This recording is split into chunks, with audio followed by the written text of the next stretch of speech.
Okay, right. Welcome to the Scrutiny Board Environment, Housing and Communities for the 25th of November.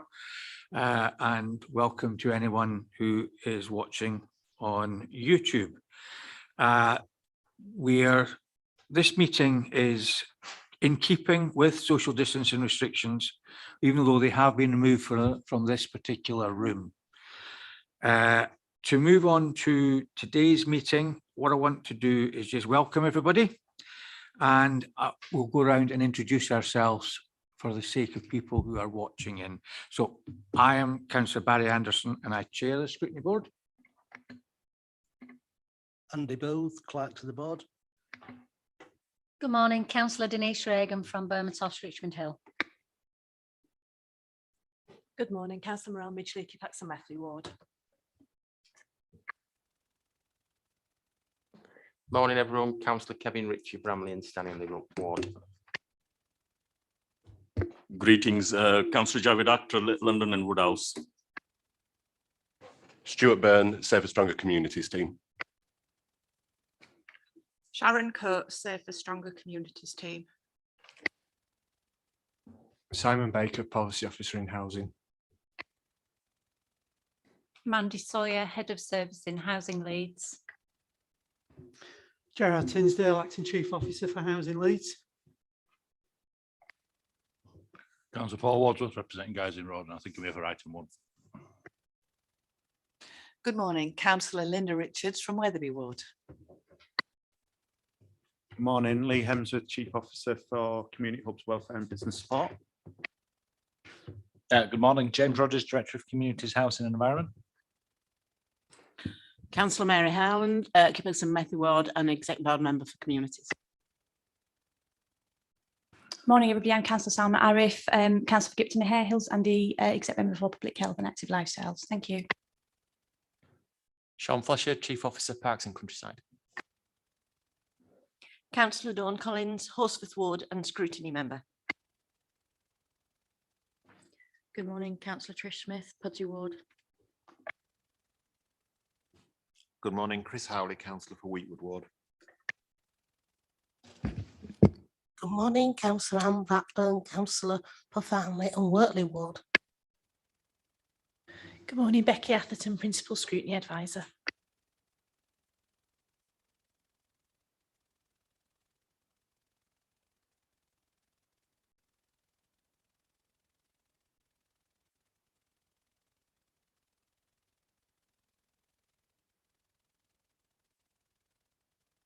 So your names, in case you're wondering, will not be shown. So that's why we did the introductions at the beginning. The IT, you get far clearer picture. So you do look far better on the screen now than you did beforehand. So, right, if we can now move on to, if you can go through items 1 to 5. Thank you, Chair. Item number 1, we've got no appeals against refusal of inspection of documents. Agenda item number 2, there's no exempt information on the agenda today. Agenda item number 3, we've got no late items. Agenda item number 4, declarations of interest, if members have got any declarations. Councillor Smith. Thank you, Chair. I'd like to put on record that I'm the shadow member for Parks and Countryside, and I've also co-signed the letter regarding the next substantive item. Thank you. Okay, and moving on to apologies. We've had apologies from Councillor Finnegan and Councillor Charwood, who may be running late today. Yeah. Thank you. So we move on to the minutes. Item 6. Everybody happy with those? Yep. Okay. Any matters arising that anybody wants to raise? No. Okay, so we'll now move on to item 7. I received a letter from a number of councillors requesting that we look into the tree maintenance policy within the council, I think, which dates back to about 2015, I think was the last time it was looked at. So that's the history behind it. So can I invite Councillor Wadsworth and Councillor Richards to basically set out the reasons why you feel we should look further into this subject? Thank you. Thank you, Chair. I come really to represent the letter that was signed by colleagues on the 7th of October, which I think you're all in possession of, with regards to requesting a review of the tree management plan policy. I want to say at the outset, this is not about trying to change or stop or reduce climate change measures that we're implementing in the city. We are totally on board with those and actually want to enhance those rather than slow or reduce them.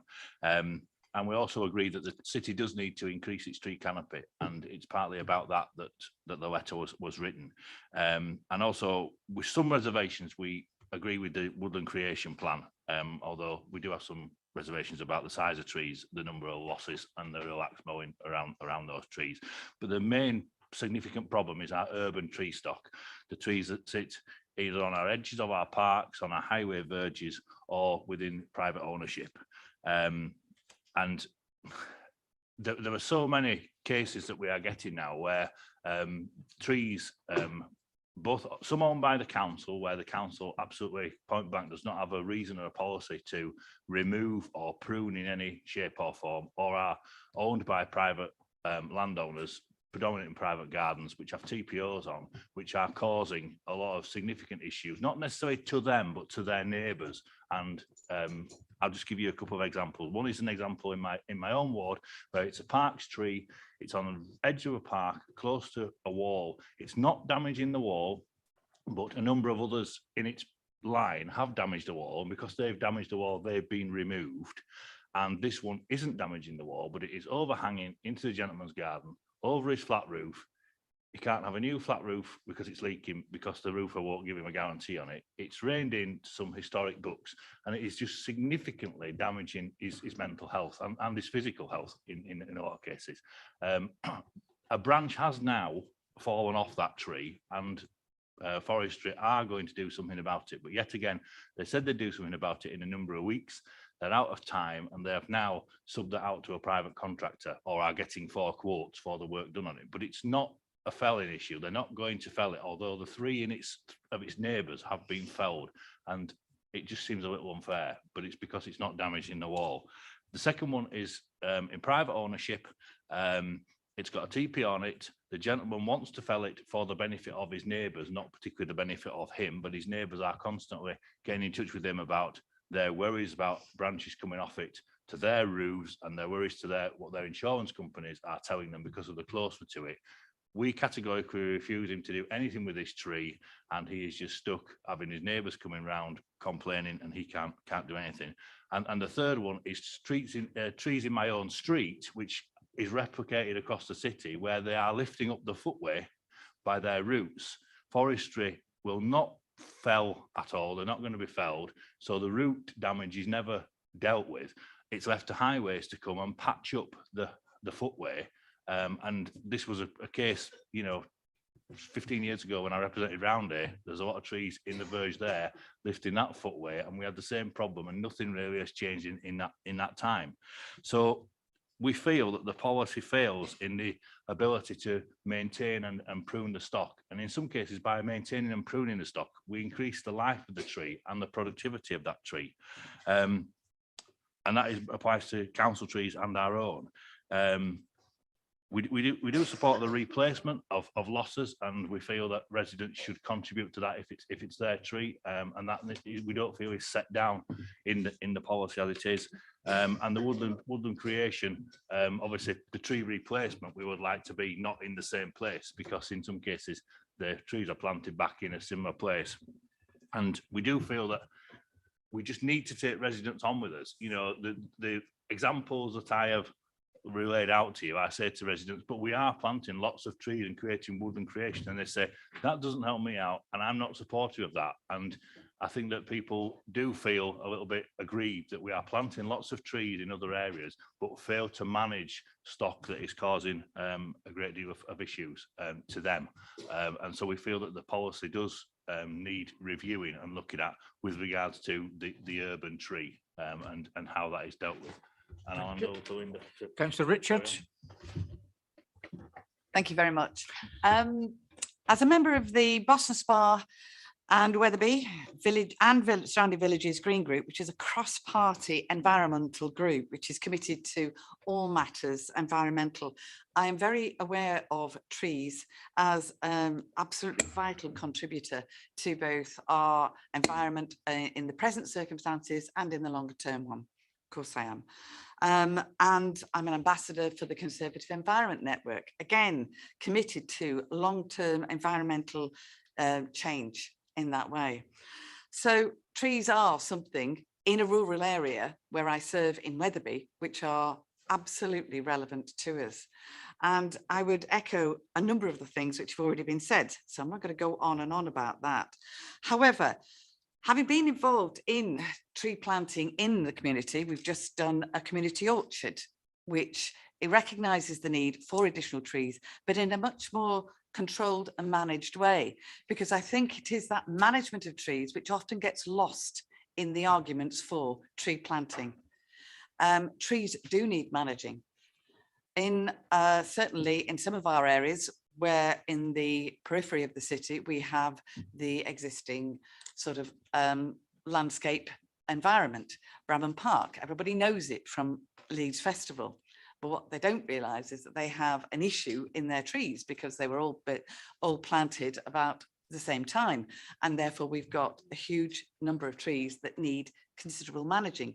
And if they aren't managed, then they do become a danger to themselves. You also get self-seeded and you get this, that and the other. So it does need a managed approach. And it becomes a very emotive issue because trees become very much part of the landscape and the environment for everybody. So we understand that it is not just a question of, get rid of the trees. However, when we look at it, it's to do with working with residents, as has been said, and working with officers, whom I have had the pleasure of doing in Parks and Countryside and elsewhere. And what we need to do, I think, is look at something which is more flexible, which responds to the needs of the environment and responds to the needs of the individuals. We've already had reference to root damage. I've got trees in the ward where they are planted alongside sheltered housing, and the officers concerned have admitted that they are the wrong type of tree there. They have leaves abundant, wonderful, wonderful, except when it comes to this time of year and they become a trip hazard. We have trees that have outgrown their environment because they simply weren't the right sort of trees. So whilst we are not saying don't plant trees, and do cut them all back, what I would be saying is plant the right trees in the right places and have the right flexible approach to it so that they reflect the needs of as I said, the individuals and the environment. If we can do that, then we can increase the stock and we can increase their impact on people's lives, not just in carbon mitigation or particulate reading off, but in actually providing a lovely environment that actually helps us all. So that is how I would advocate the policy to respond to need. Thank you. Right, Councillor Reif or Sean, who's leading in terms of responding? I've just got some opening remarks, if I may, Chair, and then I'll bring in Sean.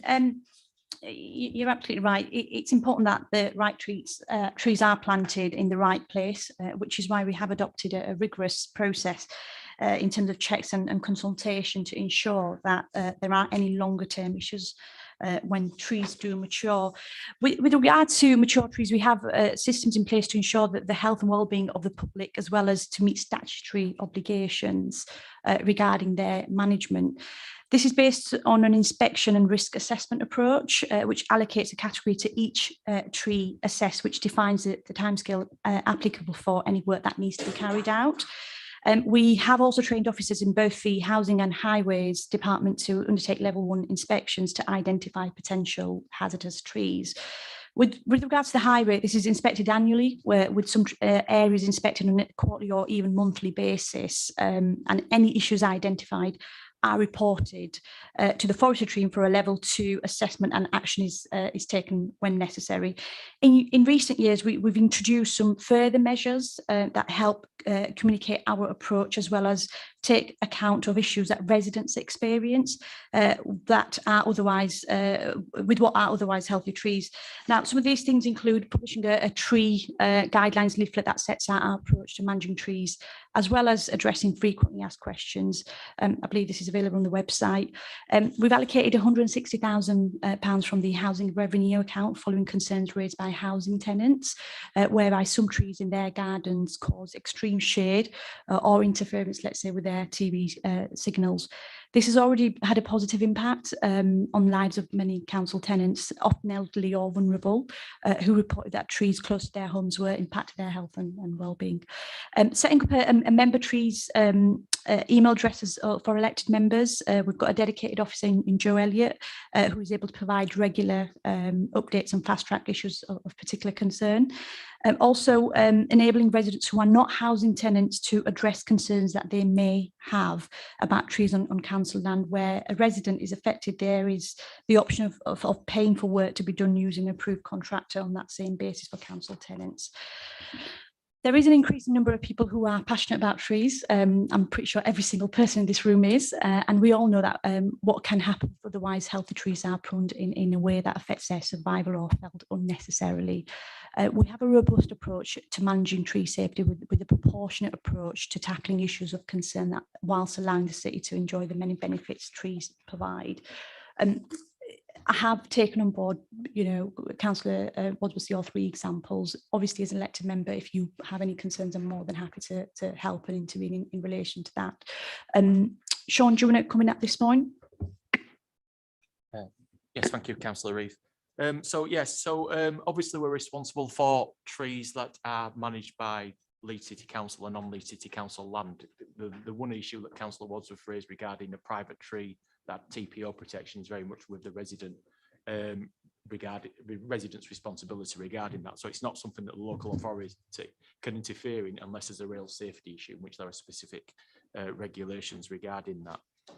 I think information for members, there are around 60,000 highway trees on the highway network, and obviously they play quite an important part in terms of air quality, providing shade for footpath users, but also the landscape and the environment that the road network sits in. And there are some national initiatives to actually increase the amount of tree planting on the highway infrastructure. And the White Rose Forest that was launched last year has an ambitious target to create 100,000 hectares of additional tree planting on major network routes. For information, and Leeds City Council is one of the key partners in the White Rose Forest. So we work constantly and closely with officers in highways. We have a tree risk management process, and we have a well-balanced and proportionate methodology for undertaking works to trees, particularly on those trees whereby safety is not an issue, but it's issues regarding light and shade for residents. So we have the tree guidelines that are available. We also monitor what's going on a national basis, and for information, Scrutiny might be interested to know that the government is considering bringing in tighter legislation regarding how street trees are managed and subsequently pruned and or removed because of issues that have gone on in the past. The most recent one was, and members might be aware, regarding Sheffield, whereby there was a policy that very much focused on managing the highway network in terms of its infrastructure, path network and road network, similar to what Councillor Wadsworth mentioned, without a real focus on the health and quality of the tree. And what happened was there was lots of pruning and felling undertaken on trees that you'll be aware of. There was a massive public outcry in Sheffield. So that's what, and we were asked as an authority to actually go and advise Sheffield about how we can have a responsible policy that's proportionate. And Sheffield have subsequently got a policy and put that in place, partially based on the advice that we've given them on our own working practices. So we have something that works quite well there. We also do all the work to a British standard. and that's out quite rigorously the amount of pruning that you can undertake on a tree without affecting its health. So we need to be very careful in terms of determining and considering changing policy, because if we decide as an authority that we want to carry out more pruning works, then that will probably take us outside the realms of the British standard. And the British standard is to protect the tree, because you can easily unbalance and cause more harm to a tree that actually means that it's in risk of failure by over pruning. And that is why we have a system whereby we carefully inspect, we do quite a lot of the work in-house, or the contractors that we do work in partnership with are very robustly monitored and vetted in terms of before we actually provide the work. Thank you. Right, got 3 councillors have indicated they wish to, 4 now. First I've got Councillor Howley, then Councillor Collins, then Councillor Akhtar, then Councillor Blackburn. So Councillor Howley first, please. Thank you, Chair. A few things have resonated with me from what we've just heard. One in particular is we do have significant problems in the ward I represent. A good number of residents have raised issues with trees, mainly accompanying council house properties. I haven't managed to get any of those dealt with because everyone that's been assessed has been deemed to be not a high enough priority, and there are certainly trees that I wouldn't want to live with in my garden, which would interfere with my comfort. So therefore, I don't believe that we are offering the residents of this city the service that they should be getting right now. I don't think this is mainly focused on the new tree planting, but there are concerns there as well. And we do definitely need far more trees. We need a better canopy of a tree canopy in the city. And I'm not sure we're getting there either. Last year, again, in an area of my ward, fields and fields of whips were planted. Pretty much everyone was pulled up by residents. And when the proposals for this year's planting were put to us, I asked the question, are residents being consulted with? And I was told 30 residents had been consulted with. So I think we need a far more strategic approach to tree maintenance and indeed tree planting. And I think if we don't look at this issue, then as a scrutiny board, quite frankly, we're not doing our job. Thank you, Chair. Thank you. Councillor Collins. First of all, I have to agree with the officers that I think if it's a private tree in private ownership, then I think the officers already support those owners if they want to, not necessarily fell the tree, but to actually raise the crown of the tree or do works on the tree. We get a lot of notifications coming through in Horsforth Ward. The majority are to actually prune or raise the crown on a tree rather than fell it. And I've never had any complaints from any private owners who feel that the team in parks aren't giving them the support that they need. And quite regularly they get the permission to do those works to the trees. So I fully understand that the TPO in private ownership is actually managed quite well, I think, at the moment. I do have a concern about what we're going to do with all of these whips that we're putting in the ground at the moment. I don't doubt that there will be a plan, but I'm finding it difficult at the moment when I'm talking to residents to give them a detail as to what that plan is going to be. I mentioned to them that these trees, metre and a half apart, won't remain like that for the rest of their lives, that there will be some pruning or loss or something in the future. But that's when it comes back and they say, yes, but you don't look after the trees you've already got. So how can we trust you to actually look after the new trees that you're putting in? And it is a fight. I mean, we've got one area in Horsforth that we did a full consultation with close by residents as to whether we should put the trees in. As local councillors, we took that on board ourselves and did that independent of Parks and Countryside. And the feedback was 99% positive. I mean, everybody wanted the trees. Residents came out and helped us plant those trees. But one resident we don't know who it was, didn't like the trees, and over the following few weeks pulled up all of the little whips and actually took a saw to the fruit trees, the standard size fruit trees that we'd put in, and reduced them to 2 foot high. So it doesn't matter really how much consultation you do, you are going to get that element that will probably take those trees out. But it'd be nice to have something written down that we could refer to residents and say, look, this is what we're going to do in the future, or this is the plan at the moment, what we're going to do in the future. This is how we're going to resource it. This is the timescales for looking after these trees. And then finally, I think in some ways, private owners, owners who live next to council trees, who own their own properties, do feel a little bit discriminated against. And it's not discrimination, but that's how they feel. And it's really due to the resources in parks and countryside. And the example I give is, we have an area in Horsforth where we've got a row of trees on the highway to the ring road. Now, some of the houses adjacent to that are council owned. Some of them are private owned. Now, when there was a complaint about the trees, housing paid for the trees that were causing problems. Even though they were on the highways, they paid for those trees to be pruned, looked at. One tree was even taken out.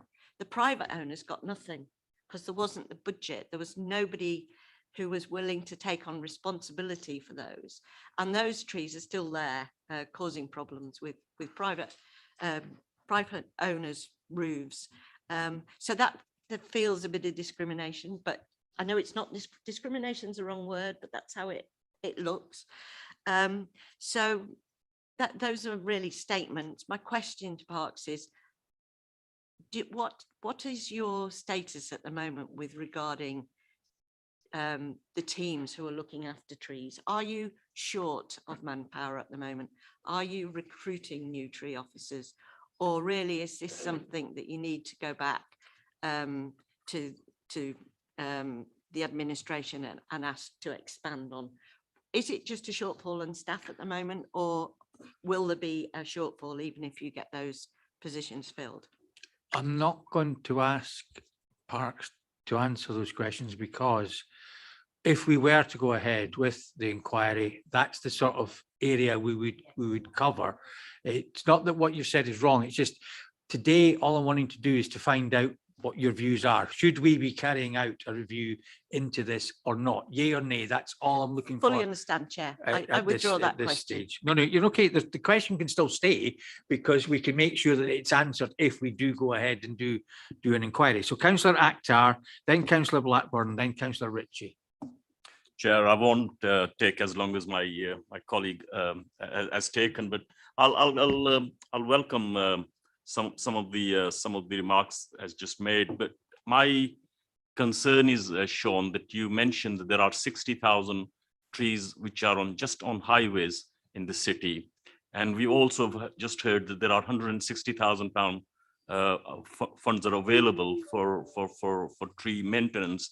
Now, it's beggars believe that works out £2.50 per tree if we're going to maintain those trees in the city. And when the trees are costing something like £500 to £600 in some of our own tenants' gardens, for example. And you know, one of those things is that every time someone mentioned tree to me, I know on back of my mind it's not going to happen, because for the last 20 years that I have been in this business, very little I have achieved with some of these trees issues. And sorry, did I hear? It's okay. We wanted to put the blinds down because some people are being blinded by the sun. I know it's a rarity, but I mean, it's nice to have it, but it's not like Mastermind that they're on here. So just to follow up what I was saying, Chair, my concerns are still the trees on the highways facing some of the houses, which obviously are blocking their natural light, etc., and also some of the trees that we have are on council tenants' gardens, which are causing problem for themselves and also for their neighbours. And the park is another issue. And I mean, we've got Alexandra Park facing some of the houses, and those trees which are in the park are higher than some of the roofs, and those roofs are causing problem for our residents. So there are issues, I think, that needs to be addressed. But £160 is not going to go far. But I won't blame the exec member or the Parks and Countryside. We have been in austerity for the last 10 years. Hopefully over the next few years, things will gradually improve, and let's hope that we have a government who will give more funding to the local authorities where we can look after our residents. Councillor Blackburn. Yes, thank you, Chair. First of all, I think that we should scrutinise this because there is a lot of questions to be asked. I would like to say I have been on the council nearly 20 years, and ever since I started, long before the White Rose Forest, there was always the question housing wouldn't have the money to deal with self-seeders that was bothering tenants and whatever. Yes, I'm into trees. A lot of stuff that's been said I don't agree with, but the fact is it needs grounding down because we don't have the maintenance officers. Can I just inform you, last time I asked, there's 5 that cover all Leeds. So you need trees, but you need the maintenance, and the maintenance can then go through the relevant order that it has to do with the with officers that obviously are knowledgeable about trees, what they can do, what they can't do, whatever. But I would just say, can we please scrutinise it? Thank you. Councillor Ritchie. Thank you, Chair. A large part of your presentation seemed to be dealing with your casework file. I think you need to have some clear objectives as to what you're hoping to achieve from a scrutiny inquiry. And I also, obviously, we've got to be mindful of our work programme about fitting it in. I wonder if it might be more worthwhile to have an updated briefing from officers for members about this, because it is a situation that crops up regularly. I think the implementation of the post of community tree officer has been fantastic. Joe's a really I find a responsive officer and doing a great job. They generally seem to stick to timescales. I welcome the extra resource which we've used by using external contractors to try and meet that. So that's a positive. The other thing, something that cropped up in the street charter meetings, which I've been chairing, you may recall we had a deputation from Guide Dogs for the Blind and others a couple before the pandemic. And one of the issues there was overhanging trees that are a problem for visually impaired people. So as a result of that, I suggested to Joe that when he goes and does the inspection, that he deals with immediate hazards. And we've set up a system where he then reports it to Clean and Neighbourhoods team for clearing.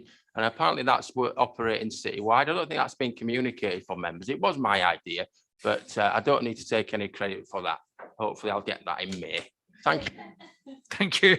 Councillor Gabriel, then Councillor Smith. Thank you. I'm sorry I was late, Chair. I had it in my head it was 10:30, so I was coming for 10 o'clock briefing. So I'm not over sure on what Councillor Wadsworth said, but I do have issues with maintenance of trees. And I also have issues with the, and I do like cycle lanes, although I'm never actually going to go on one. But we're losing lots of trees in my ward through cycle lanes. When they did the Ellen Road cycle lane, we lost 15 mature trees. And then we were told for every tree that was cut down, we would get 3 more. What they actually meant, we'd get 3 twigs instead of 3 proper trees. And now they're going to do extend the ring road from the White Rose to I can't think of the place, past all there, and we're going to lose about 40 trees, which are mature trees, which in an area that doesn't have many trees. And then, as I said, I've got lots of casework of trees that are causing damage to properties, and the maintenance is poor. It goes referred to housing and it goes to forestry, and unfortunately I don't get a quick response. So you must have a better officer than I've got, because I don't get a response at all. So yes, I would be supportive that I'm not bothered whether we're doing a briefing or a scrutiny, but we need to sort out our tree maintenance. It's no point planting all these trees to give our grandchildren the issue of poorly maintained areas. Thank you. Councillor Smith. Thank you, Chair. I obviously support the request for scrutiny on this matter. I think the policy needs updating, if only because things have moved on so rapidly since the last policy was implemented. We need to make sure we're on the right footing for the future to avoid any issues that we're currently all facing at the moment.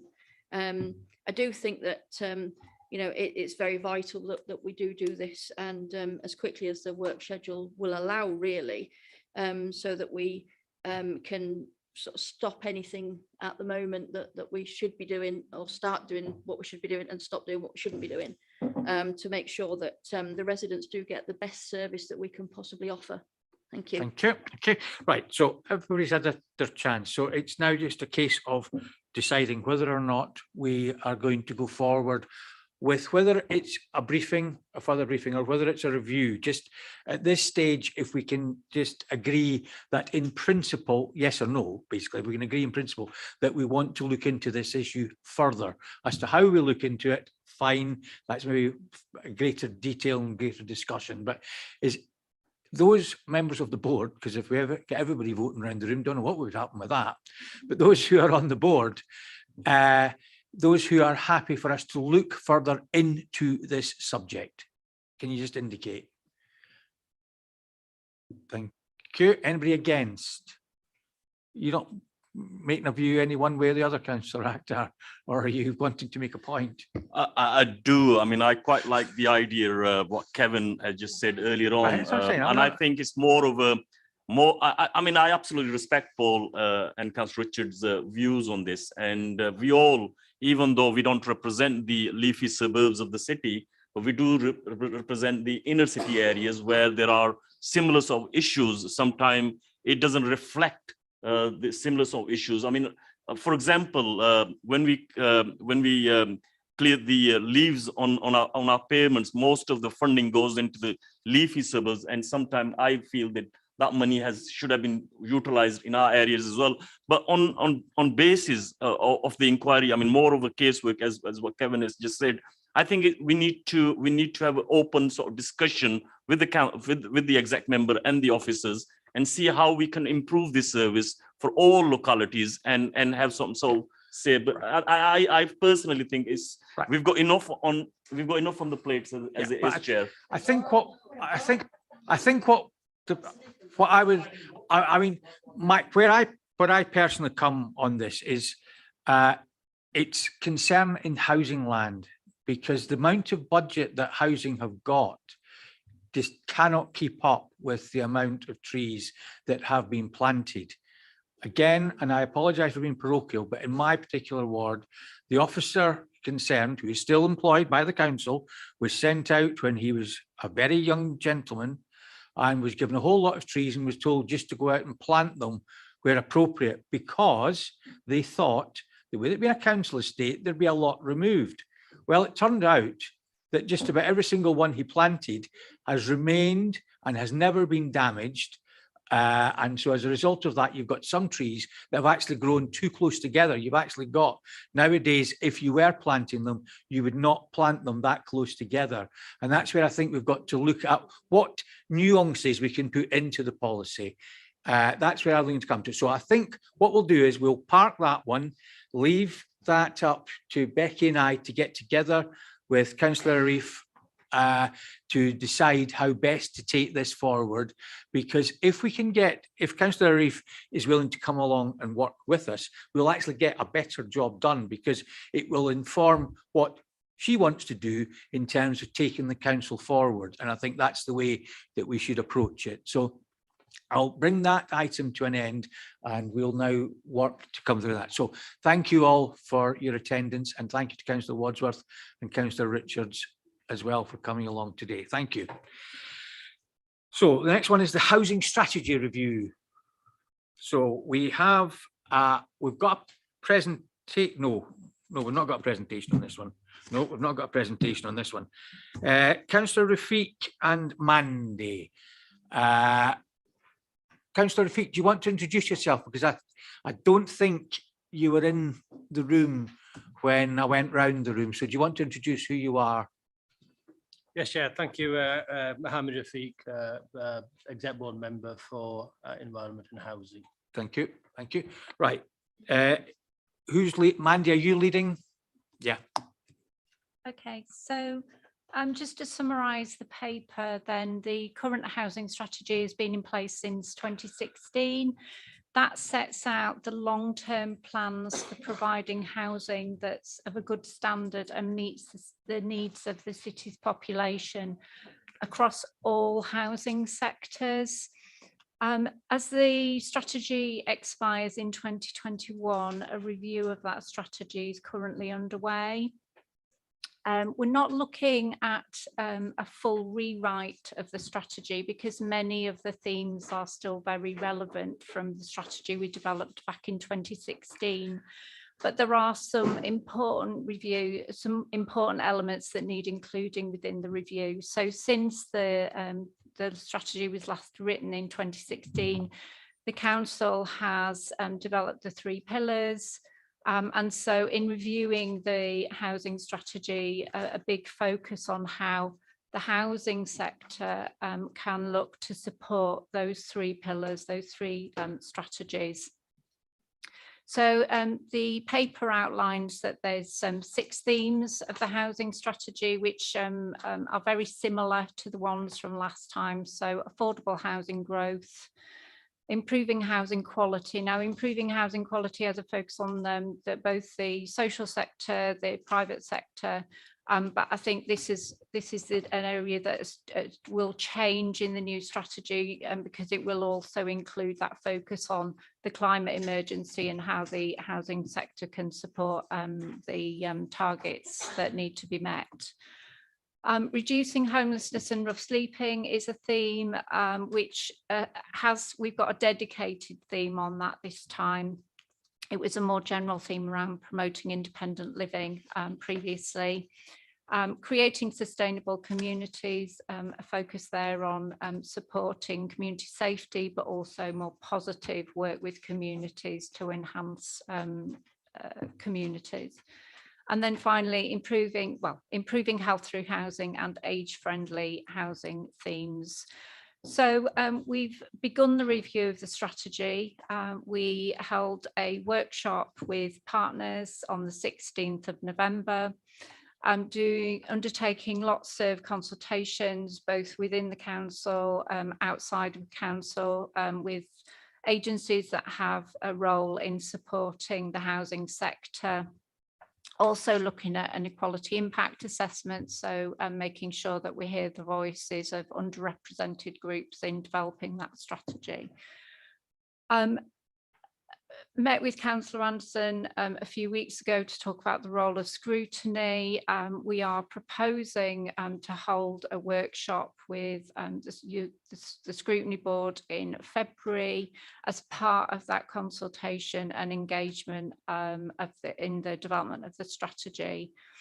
As part of that, we're proposing a particular focus on 3 of the themes of the housing strategy, and they are improving housing quality, reducing homelessness and rough sleeping, and age-friendly housing themes. So we can touch on all of the themes, but with a particular focus on that. And then looking to finalise the strategy for consideration by Executive Board in April. So recommendation for the board to note and comment on the proposed approach and to give a view in terms of the workshop in February. Thank you. Thank you. Thank you. And the important thing I see about it is we can then become ambassadors with our communities to try and get them fully engaged so that they can shape their housing strategy, because our council tenants need to be in charge, as it were, of their strategy and their way forward. And I think this gives us an opportunity, this review, rewrite, call it whatever you like about the policy. It's done with the best of intentions to try and improve, not just for council tenants, but generally housing in the city, because whether we like it or not, there is a housing crisis out there that has to be addressed, and we need to make sure that we've got the policies in place that fit with the new city of post 2020. And I think housing have taken a very realistic view on it. Anybody got any comments they would like to make on that? If yes, Councillor Ritchie. Thank you, Chair. Yeah, just on the creating sustainable communities, how it contributes to the city, etc. And there's a mention of domestic abuse. I am finding that there's a lack of emergency housing in Leeds for victims of domestic abuse. So I'd like that to be brought into this inquiry. I've had a number of cases recently when I've not, we've not been able to rehouse them quickly, being asked perhaps nearest one is Durham or something. I don't think that's good enough for these women who are being abused. Yep, I think that's a valid, very valid point. Councillor Blackburn. Thank you, Chair. I think of these 6, we need to do more on age-friendly housing as one of the things, obviously. Other sectors for younger housing, young families needs looking at. But I think when we're building council housing, we need to look at maybe making it for all the time the person lives. So if somebody goes in, if somebody goes into a flat that's upstairs, for instance, that's old, once they get that they can't get up there, then they have to apply for if they can get a stair lift and all this. That there is, as Barry probably, sorry, as the chair probably knows, that there is information there to do with planning, how that can be done. But definitely I do look forward to this. This being looked at further as far as councils are concerned.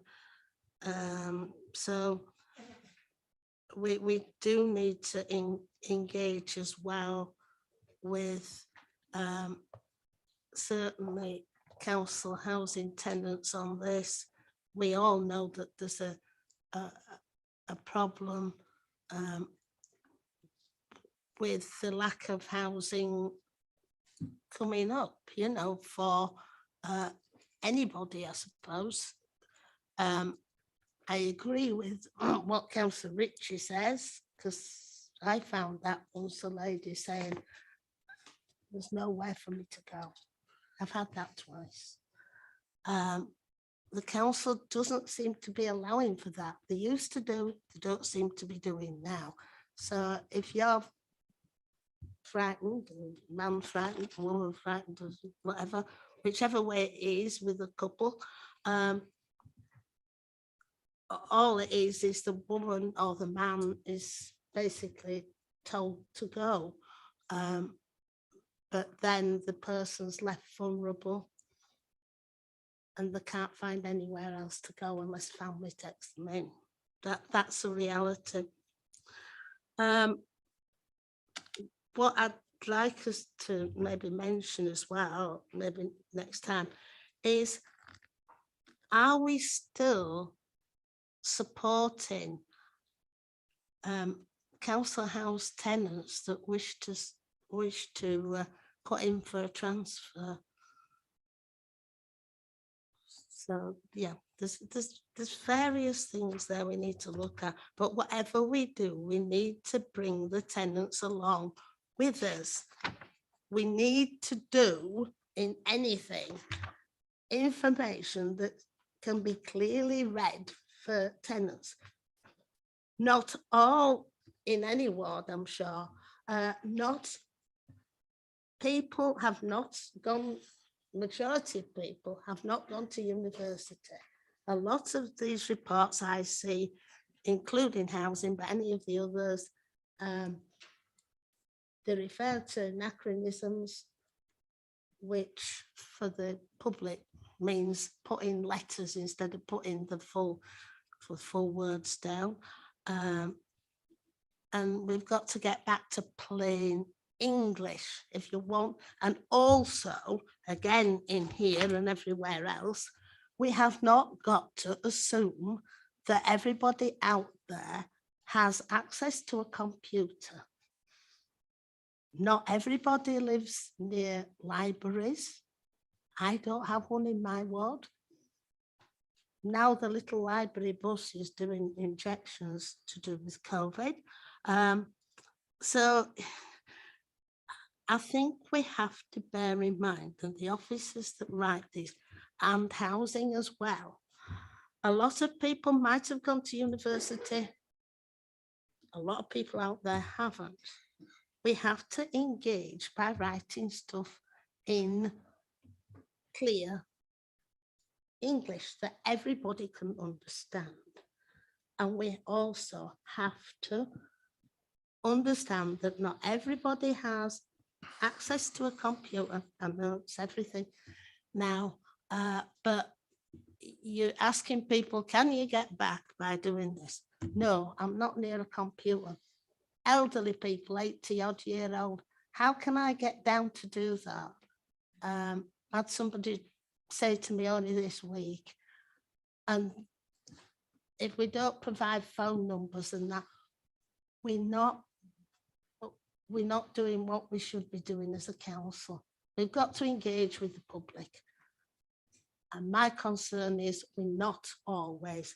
And so there we are. So I'll just throw that out there. And yep. No, that's I'll fine. leave Thank it you. there. I'll leave it I there. I have knowing no problem the in two coming back officers about present this. who are leading on this, they will have listened and noted down what I'm you've taking said. no I mean, notice, yeah. because I've known both of them for a long time, and they are both wanting to get something done about that. To answer your question about affordable housing, at Development Plans Panel, we've asked, we're working with someone called Krista Jolly to come up with an affordable housing strategy for the city, looking at all tenure types, and she is going to be coming back to Development Plans Panel regularly with updates on it. We had a workshop, I think it was yesterday, I think you had a workshop, or the day before, on that particular issue. And as long as Councillor Brooks is in this council, I can give you a 100% cast iron guarantee affordable housing will be mentioned at every opportunity she gets. I don't mean that in any negative sense, because she is very, very good at bringing it up at every opportunity. I used to do this. You know, but it's true. I mean, but it's mentioned every time. So to reassure you on the affordable, now I've got Councillor Smith and Councillor Collins, and then we'll move on. Thank you, Chair. Mine's just really a comment to say that I welcome this report. I think it's the three particular focuses are exactly the right ones, and I'm looking forward to trying to help shape the future housing needs of the city. I think it's a great opportunity for us all to really get to the nitty-gritty and do something positive. Thank you. Thank you. Councillor Collins. Thank you, Chair. Yes, thank you for the report. I suppose I'm just after a bit of clarification, really. So once we've had the consultation, I'm particularly interested in accommodation for older people or less able people. How will that then roll out to the big developers, the Red Rose who build 500 houses in an estate? Because I've had discussions with the likes of Red Row, it's not poor Red Row, they always get targeted, but there's other ones as well, about bungalows. And they always say the city has no demand for bungalows.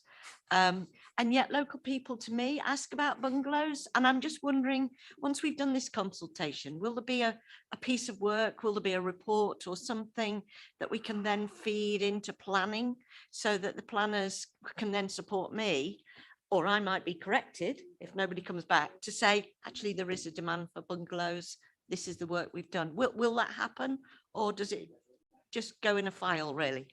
Okay, so Mandy, if you just want to briefly respond to anything you've heard, and then I'll give the last word to Councillor Rafiq as the executive member responsible. Okay, so if I can respond to Councillor Collins first, just because I've not made a note of that question.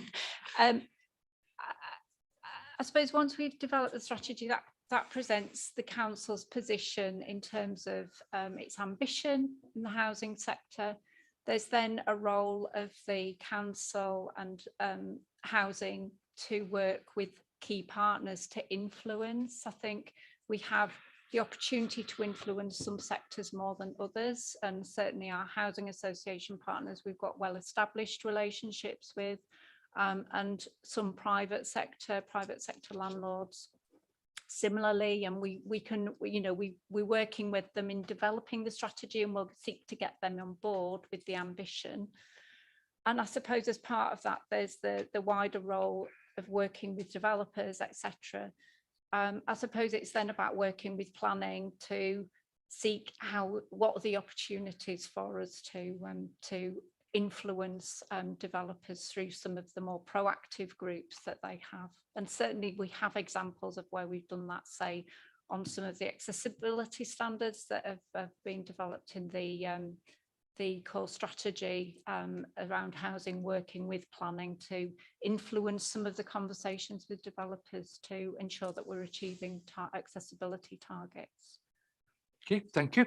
And then just on the point around engagement on the strategy and citizen engagement, because that's something that I didn't mention. It is included within the report, but we are looking to launch some citizen engagement beginning of next week. That will be online, so it will be, I'll move on.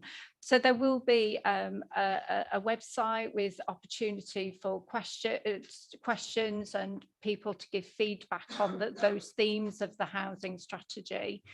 To complement that, we are doing some face-to-face consultation. So we're doing some face-to-face consultation with older residents through the Leeds Older People's Forum. We've also approached all of the equality hubs in the city, seeking an opportunity for them to have feedback into the strategy, and those is a mixture of physical meetings and online meetings. So as much as possible, we are wanting to hear that voice, but very much made a note of Councillor Blackburn's comments around plain English, and we'll go back and we will just reread what we've drafted in terms of that consultation to make sure it is plain English. Councillor Collins. Very quick, Chair. Could you didn't mention it, but in case it's not on your list, could you get in touch with all the housing advisory panel chairs as well, to let them know, because they can quite often feed it down and then it goes out further.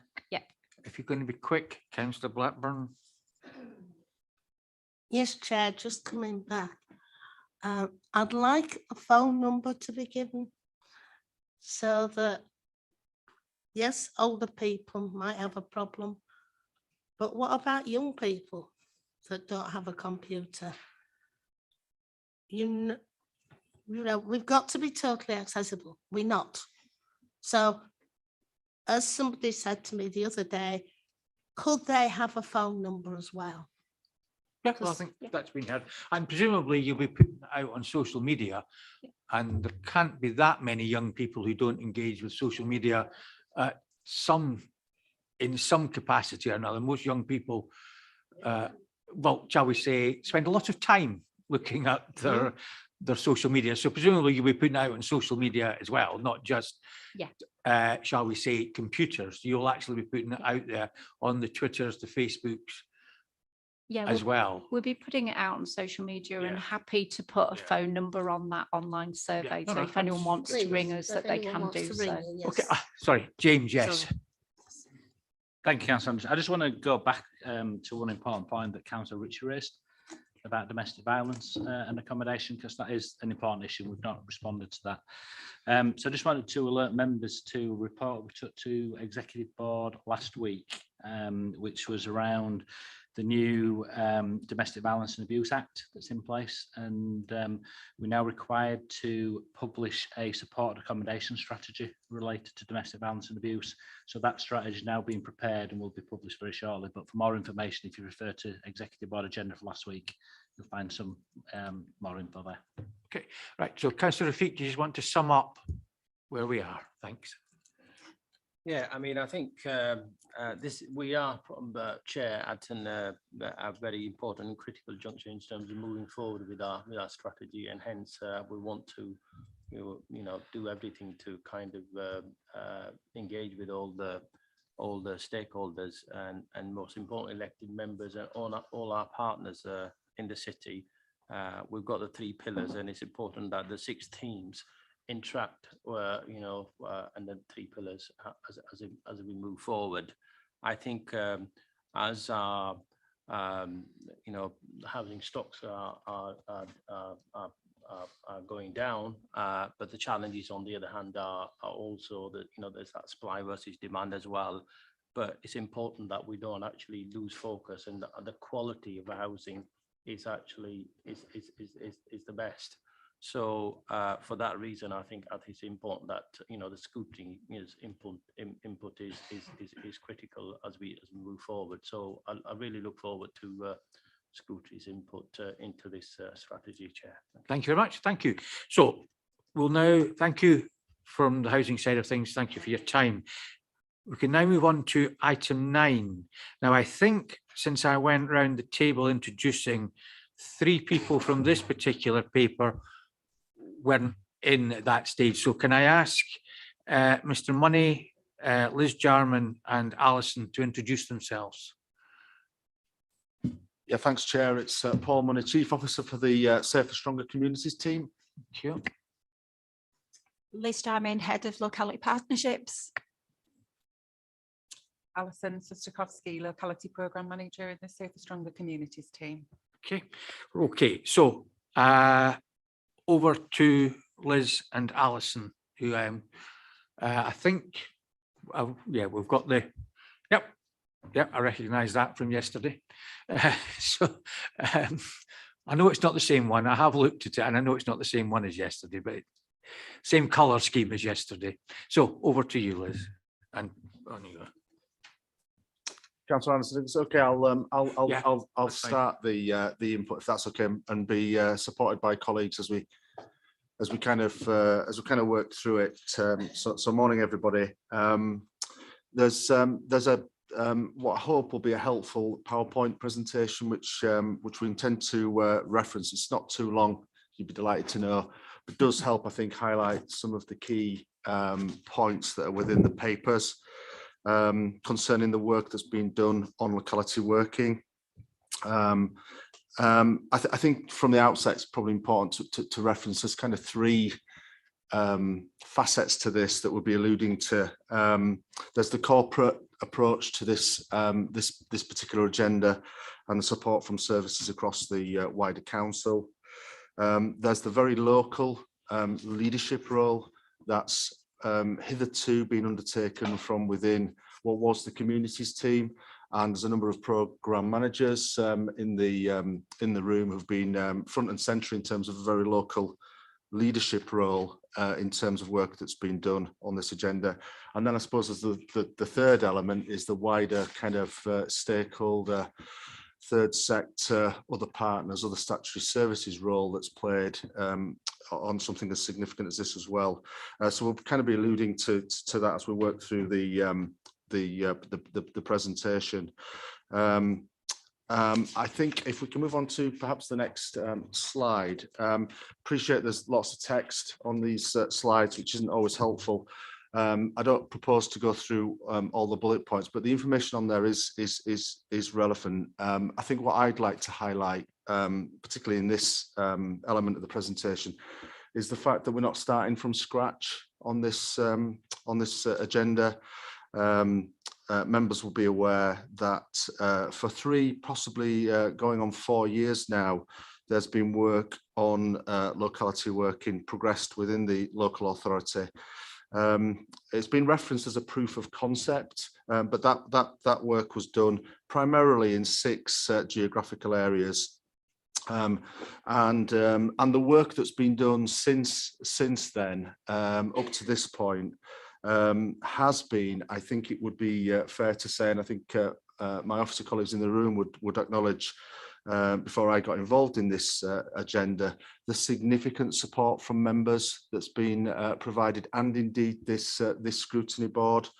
And one of the key things coming off the work that we've done in terms of where next on this agenda is a really consistent feel for continued member engagement and indeed support through scrutiny as work progresses.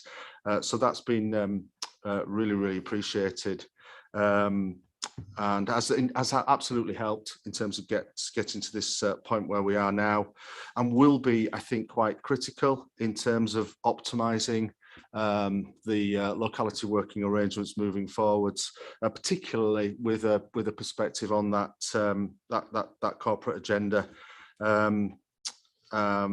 And I think that the last point, and again, I think it references the support that we've had politically on this agenda, is that we think it would be fair to say there's been a strong return on the investment of officer time on this agenda. That's been supported by members, particularly in those disadvantaged neighbourhoods where work has been focused, and of course where, in light of COVID, it could be argued the issues have been exacerbated actually in terms of some of the challenges. So if we can go to the next slide, just in terms of challenges and learning, there's plenty of narrative in the report. I suppose key thing perhaps to highlight here is we do see significant opportunities, notwithstanding the pressures in terms of resources and budgets. We do see significant opportunities to exploit for the benefit of communities across the city through the integration, or the better integration, perhaps it's more appropriate to say, around some of the services that can be connected to this agenda moving forwards. There's been some significant work done on all of that, and as I say, it's not that we haven't had that integration, but there are opportunities, particularly around the big asks, to join this up even more, and that's what we're intending to do with the proposals. At a local level, we're already seeing some benefits through the merger of what was the communities team that were really front and centre on this agenda from the outset, and Safer Leeds and some of the community safety issues that we're also looking at here. And it's that kind of integration that I think is really helpful. The other thing that I think we can build on, and whilst I've referenced some of the challenges that we've experienced through the COVID issues and this phase that we're in now in terms of living with the virus, is actually what it has done is it's helped galvanise the partnership working in a number of areas. And I'd highlight, although it's not the only one, but the way that we work now with our public health colleagues is significantly enhanced. And obviously what we're looking to do is maintain and build on that, and not in any way be complacent or step back. And similarly, there's a reference in the paper to the significant role that the third sector plays in this agenda, and we recognise there are resilience issues in that sector, like there are in others. But through working together and taking that collegiate approach, we think there are some significant opportunities to build on. We go to the next slide. It's still about challenges, learning, and next steps. But I think we just feel it's probably right just to highlight the top bullet point there, around the significance of, or reaffirming, I think, probably better put, the significance we see in developing our investment planning and strategic regeneration projects bang into this particular agenda around locality working, because that value socially and economically is obviously significant and has the potential to lift areas in terms of some of the challenges they're experiencing. So we're very keen to kind of link that in as effective a way as we can. And earlier this week, there was a conversation at CLT where there was some really significant hooks, I think, and opportunities that colleagues working in that area at a strategic level can see on this agenda. Lastly, I suppose on this slide, just kind of want to reference the fact that we've a finite number of officers working on this agenda, and there is some stretch, but in terms of kind of stress testing the proposals that are coming out of this paper, they've been very much done with colleagues working at the front end of this working arrangement. And as I already referenced, there's a number of them in the room who have kind of helped shape to where we've got to now. We'll just go to the next slide. So just get onto some of the detail or high level detail, and then I'll ask my colleague Liz, sat to my left, just to go into some of the detail on how this is going to work. So this slide details at a high level really some of the proposals. I think it would be fair to say the focus with regards to locality working has been on prioritising activity in areas of the city that do experience those higher levels of poverty, deprivation, inequality, lack of opportunity generally, particularly for people living in those areas. But it isn't just about those localities. We acknowledge there needs to be a whole city focus on this particular agenda, and we do see and do value the opportunity to connect and build on work on that whole city agenda, particularly with the community committee infrastructure that we've been looking at closely.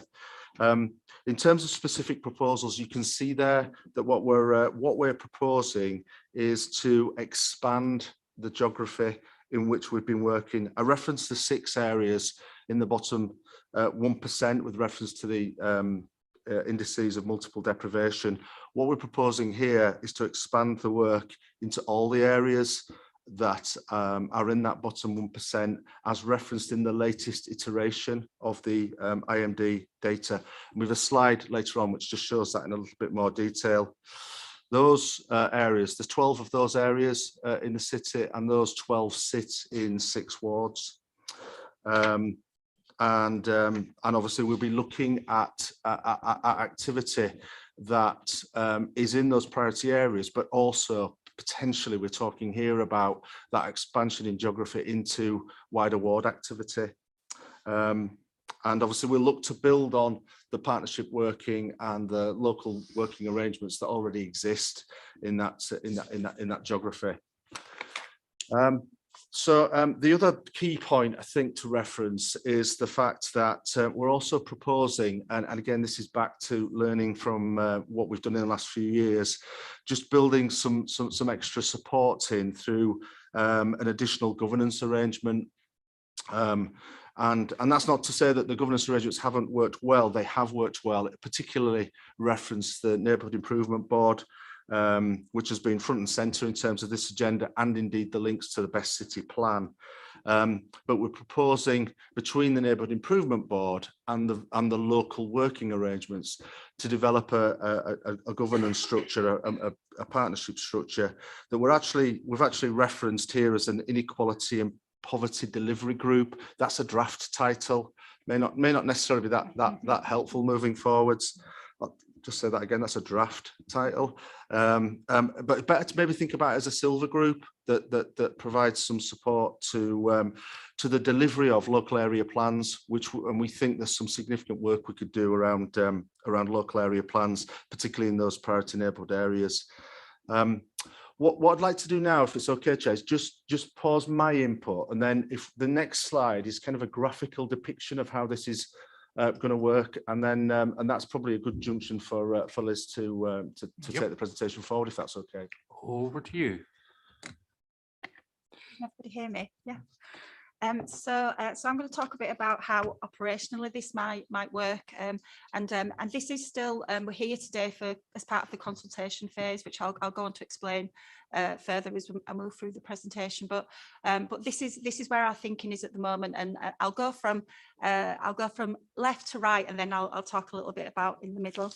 So we've talked already. Paul's mentioned about the community committee infrastructure, which is our citywide infrastructure, and that's how we engage with our local communities, how we function with our local delegated powers.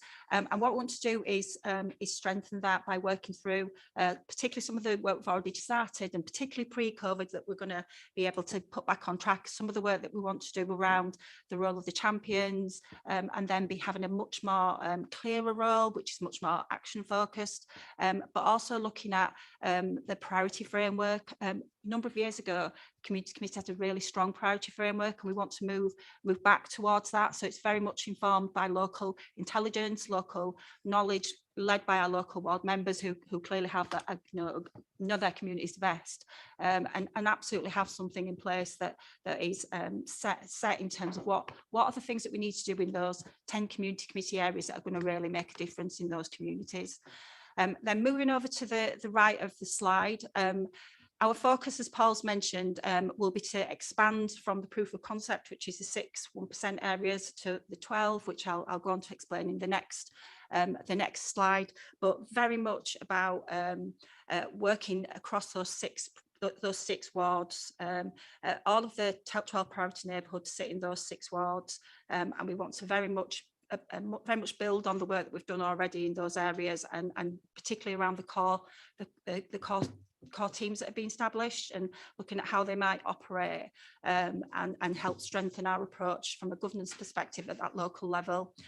Then moving on to the middle section, is a new aspect of this approach, a locality working approach, but not entirely new, because we've been doing this for some time, whereby we understand that across the city there are issues that happen from time to time. Some of those issues are seasonal, so I'm thinking about Halloween and bonfire night, like we've had just recently, issues that might happen in certain parts of the city when we have the carnival, and even more recently, some of the resources that we've had to put into places like Garforth in the Outer West, where we have a large number of people that are new to our city that reside in one of the hotels there.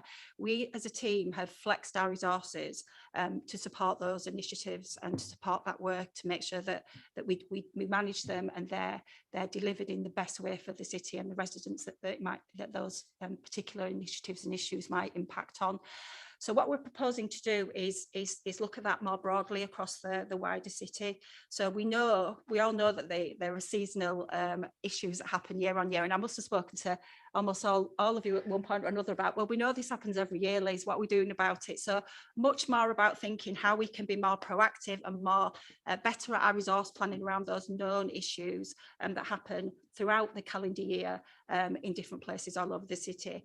But to take that a step further, we're also looking at some new models of working that allow us to do more monitoring of trends in areas, and more monitoring of issues that are bubbling in areas, so that we can then look at those issues and take that much more early intervention approach. So we're dealing with the issues and nipping in the bud as soon as we can, as opposed to what we sometimes do, which is where we have to send the cavalry in, and it ends up taking a lot more time, a lot more effort, and a lot more money to resolve those issues. So something that we're working through at the moment, and as I've mentioned already, this is very much the start of a process in terms of how we map all that information out, but very much about how we work in a much more team approach, working in those areas that need our help the most because they have the most entrenched issues, and working with our community committees in terms of that wider citywide approach, and helping local ward members to achieve their ambitions in those areas, but very much about having a much more flexible and agile approach, where we can flex parts of the team, or if there was a crisis, for example, all of the team to support a particular issue, albeit on a temporary basis, but that's what we're looking to do. So if we could just move on to the next slide, please.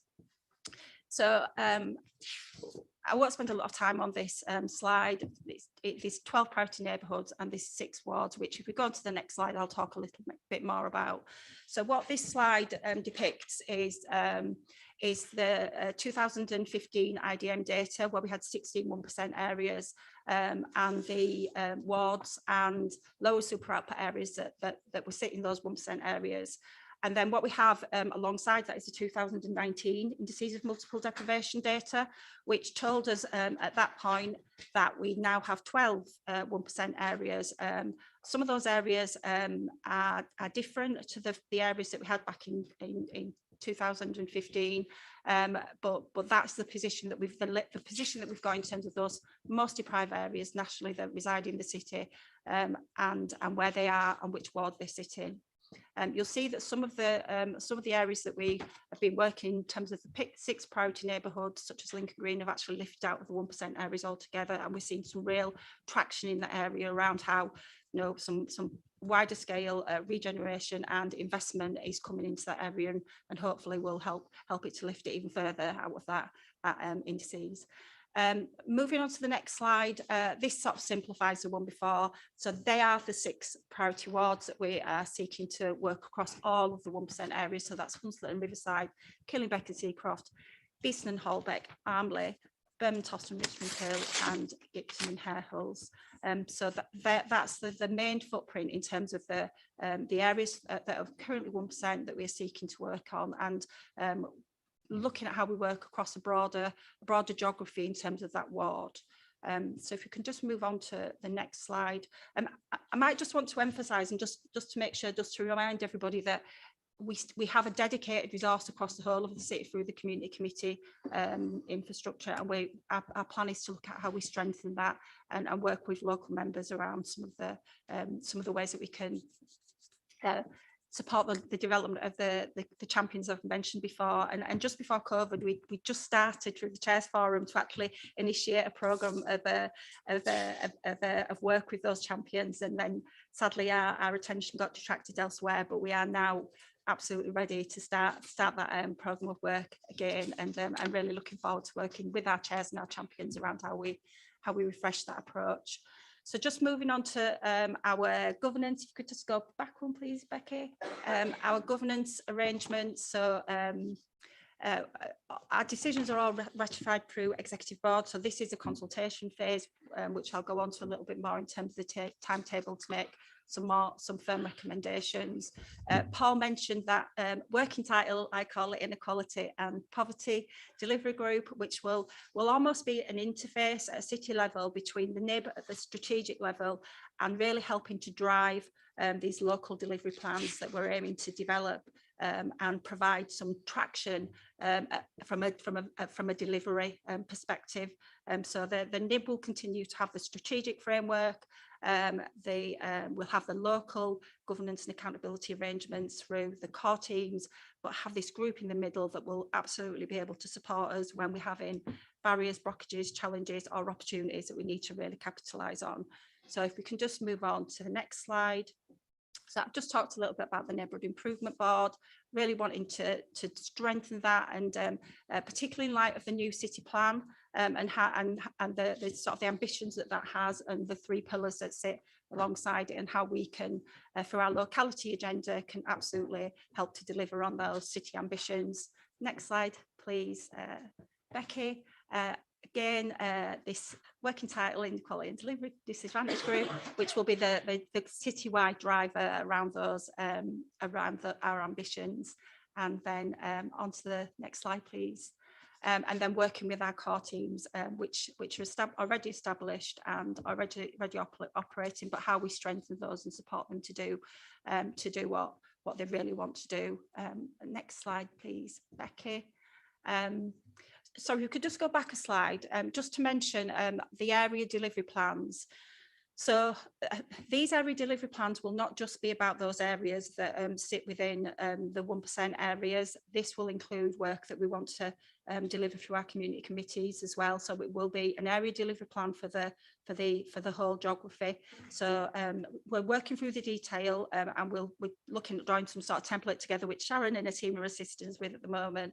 So obviously, once we've got those delivery plans drafted, we'll probably seek to take them through the chairs group to get some feedback about how they work at a local level. Then finally onto my last slide, just to talk through the journey that we're on at the moment, or in terms of where we get to an approval stage. Is we attended the Neighbourhood Improvement Board yesterday, got some really good feedback from them.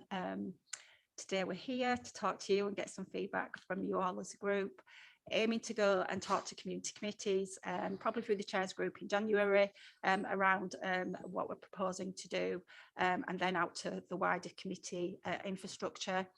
We're currently identifying and mapping the other local partnership networks that we need to talk to, particularly in regards to our third sector partners and NHS and other key stakeholders in the city, with an aim of trying, if we can, to get it to exec board with some firm recommendations by February next year, so we can commence delivery of the new model from the start of the new financial year.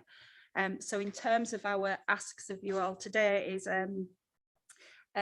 provide us with some comments and most importantly some feedback on the approach that we're proposing to take here on in. Thank you, Chair. Okay, Councillor Reagan. Yeah, I welcome this.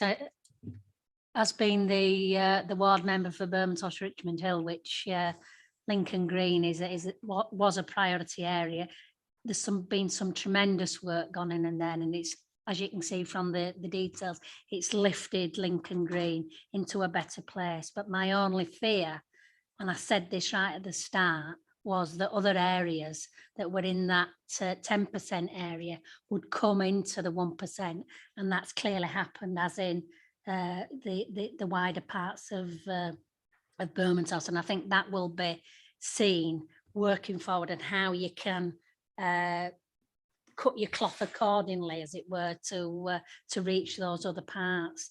But you know, I'm really pleased that the locality approach has worked, and it's going to be spread out more. Thank you. Councillor Smith. Thank you, Chair. So I've got three small things. I'm concerned about the timetable. I know that Liz has just sort of clarified that she's hoping to get it to exec board for February. I'm not sure if it might be a little bit rushed to make sure that it's right. Another thing that I wanted to comment on was, you know, don't forget that there are other areas within the city that we need to be very mindful of, not necessarily where you'd expect them to be either.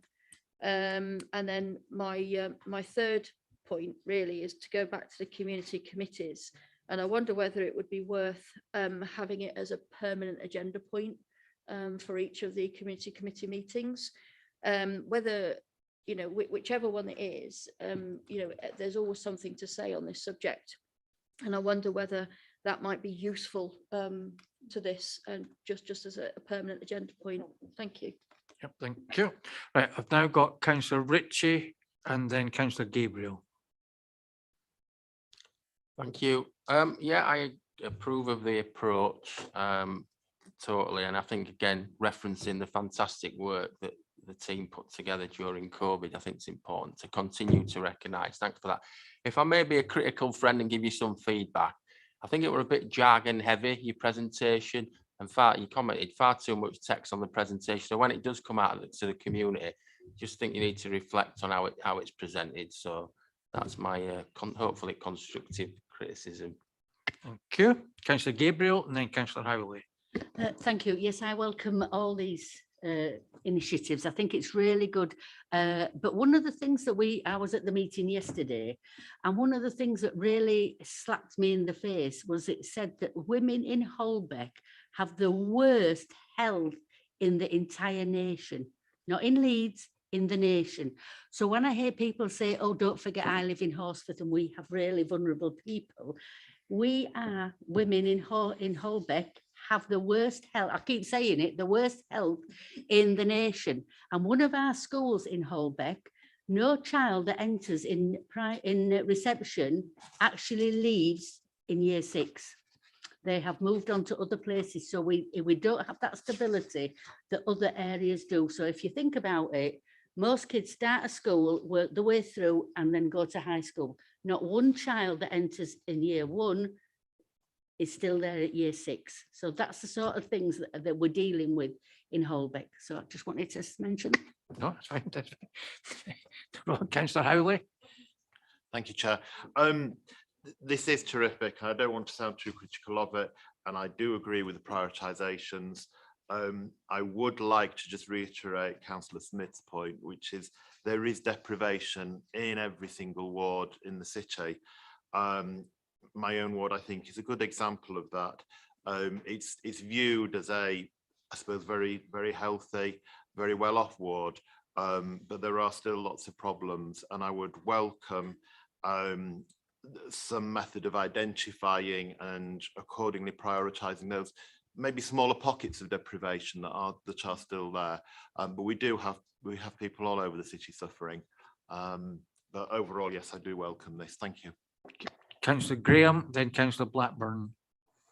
Thank you, Chair, and thank you, Liz and Paul, and I welcome the report and thank you for the work that you've done over the year and look forward to it coming to the Outreach Community Committee. Thank you. Thank you. Councillor Blackburn. Yes, thank you, Chair. Very interesting report. I know that we've been concentrating on 6 wards for a long time, and from what I understand, the work going on has been quite good there. Of course, there is other places, as we know, all over Leeds, and there is council estates. I have 2 which have problems, and they sort of are also, or were, not on here of course, but were previously identified as being estates that needed a bit of help. So I think we've got to remember those, but I think this is a good programme. One thing I'd like to ask, winding back a bit, is that I remember there was I can't remember the streets, I don't know if it was the recreations or not, where the people around there asked for a local pop-in point and an empty house was used. They came to the scrutiny, the residents very happy that they've been given this. And then I understand that they don't have it now. They're back to square one. Both Mr. Money and Liz nodded when you said that. So in there So summing up, can you just they'll be able to update us? clarify Can- the position. Can- You can clarify that, okay? Can I also throw in the fact that when we say about the word poor, I'm not saying that some people aren't disadvantaged, but I just think that if you call people poor, I think it's a bit of an insult, you know, and I can wind back, going back in my early life when, you know, difficulty work, whatever. If somebody had come to me and said, oh, you're poor, I would not have been very happy. It's just sometimes people with the finances and whether, you know, whether they are working or not, can make it that they may be financially disadvantaged sometimes because the job's out there. But to say poor, even in areas, so can I just say, I think a different word. I'm not saying. Yeah, I don't think the word poor was used throughout the report. I think the word is disadvantaged. I think we've used gone away from those, just off the top of my head. I'm sorry, but inequality and poverty delivery group, but I have seen something that said poor. Well, reading it through, I can't point out. where. Okay, then, so, right, so Anyway, then- regardless, I'm just. Can I clarify about 5 Yeah. Recreation Grove as well? Yeah. It was used, but due to COVID, it was only a back-to-back that was used. And It due- was. I know. Turn your mic off, Anne. Sorry, And due to COVID, it was closed because you couldn't get 6 foot away from somebody, because if you were 6 foot away from somebody, one person was in the room and the other was out on the steps. So that's why it was so small. So that's why it's closed. But they are looking to reopen it now. We're getting back to not having to be 6 foot apart and stuff like that. Good, So the intention's there, and they also maybe move it over to St Matthew's to make it more accessible. Yeah. Right. Liz, you've heard a number of comments. If you can you can answer them if you wish, but you can note them and say you'll make sure that further discussions will take place. But if you can pull together what you've heard. Oh, okay, back to Mr. Money again. I'm only going on the briefing I've got here. I just got that look, Councillor Anderson. So I thought, well, first can I just say thank you for the feedback and the engagement on the input in all the ways. I suppose just highlighting a couple of the key points that I think I picked up there. I think Councillor Reagan's point about this isn't a game of hokey pokey. What's in the 1% today and what's going to be in the 1% next time. We're really conscious, Councillor Reagan, to build on the development so that Lincoln Green never goes back into that 1% area. So there's a real focus around how we intend to work to maintain the progress that we've made, but also looking at that wider geographical point. I think Councillor Smith's point about the timetable, I think it's a fair one, because we are trying to be quite ambitious on this, and we see the significance of this agenda that we want to push as progressively as we can.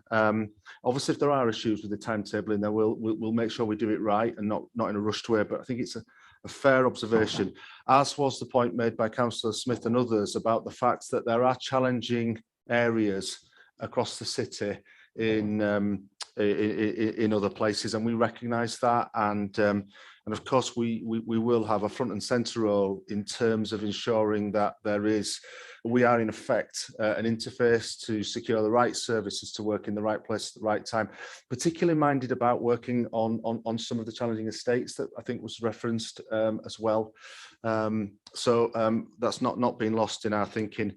In terms of Councillor Ritchie's point about the presentation and the language, I think that's a fair point as well. We're into a really extensive consultation phase here, and we will be minded to reflect on the audience that we're presenting to moving forwards, particularly in local communities. But I thank you for your general observations around the direction of travel.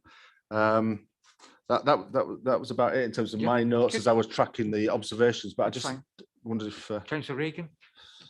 I just missed one point about it's really good that we're looking at from COVID, and we've got that lovely partnership approach, and we've identified those stakeholders and groups, but just to be mindful not to forget the smaller community groups that really paid a really good dividend out in those wards, and to include them however we can, because they're integral to sustaining improvement in these priority areas. Yeah, thanks, Councillor Reagan. That's a good point. I was going to touch on how we're working differently in local areas. Councillor Gabriel kind of beat me to it there, but we're looking to obviously to maximise the opportunities to do that and support local arrangements as best we can. Okay, please. I'm not going to say anything. I'm not going to re-answer Paul's responses, but what I am going to pick up on Councillor Smith's mention about putting something on the community committee chairs agendas as a regular item. I think that's a good idea, but more broadly, I think we need to look at the agendas for the community committee meetings, because I think that they do need to reflect and be pertinent to local residents if we really want to engage with them. So that's another area of work that we're looking at as part of that piece of work, working with the chairs and the committees around how we refresh and reinvigorate our agendas, make them more interesting and engaging for local people. Thank you. Thank you. Shahid, can you come forward for a momento, please? That's okay. You've not done anything wrong. Just what I wanted to do was to summarise just some points, then I want to say something to Shahid. As far as the scrutiny board involvement is concerned, trying to get the messages out, I'm certainly quite happy to do what I can. Prior to COVID, Councillor Cooper was pulling together a meeting. She was pulling forward. She was pulling together. She'd asked me to go along with some meetings with her to try and get the other scrutiny boards on board. So I think if we looked at trying to do that again, and so it might be an idea to get the scrutiny boards together. The other thing is, I do want to point out that the success of what's happened so far is actually down to the team, that the locality managers that have been doing the work. They've all become specialists in their own area and know their area inside out. And I think that's one of the benefits, is that, and some of them not quite live in the area, but they've lived the experience of living in the area and were able to empathise and come forward with ways forward. So I think our thanks should go to these people who really have made it what it is. So the final thing as to why I pulled Shahid forward. To the best of my knowledge, this is actually going to be Shahid's last scrutiny meeting. Well, certainly this scrutiny that he would be attending for any reason at all. For those that aren't aware, Shahid is moving on to bigger and better things and is leaving us behind. But I just wanted to put on record to thank you for the work that you've done for the council over the years, the way that you've worked with me and keeping me involved and discussing things, and the changes that you've introduced to the city for the better, and particularly during COVID, the work that you were coordinating. I just want to put on record to thank you for everything that you've done and wishing you every success in the future. Thank you.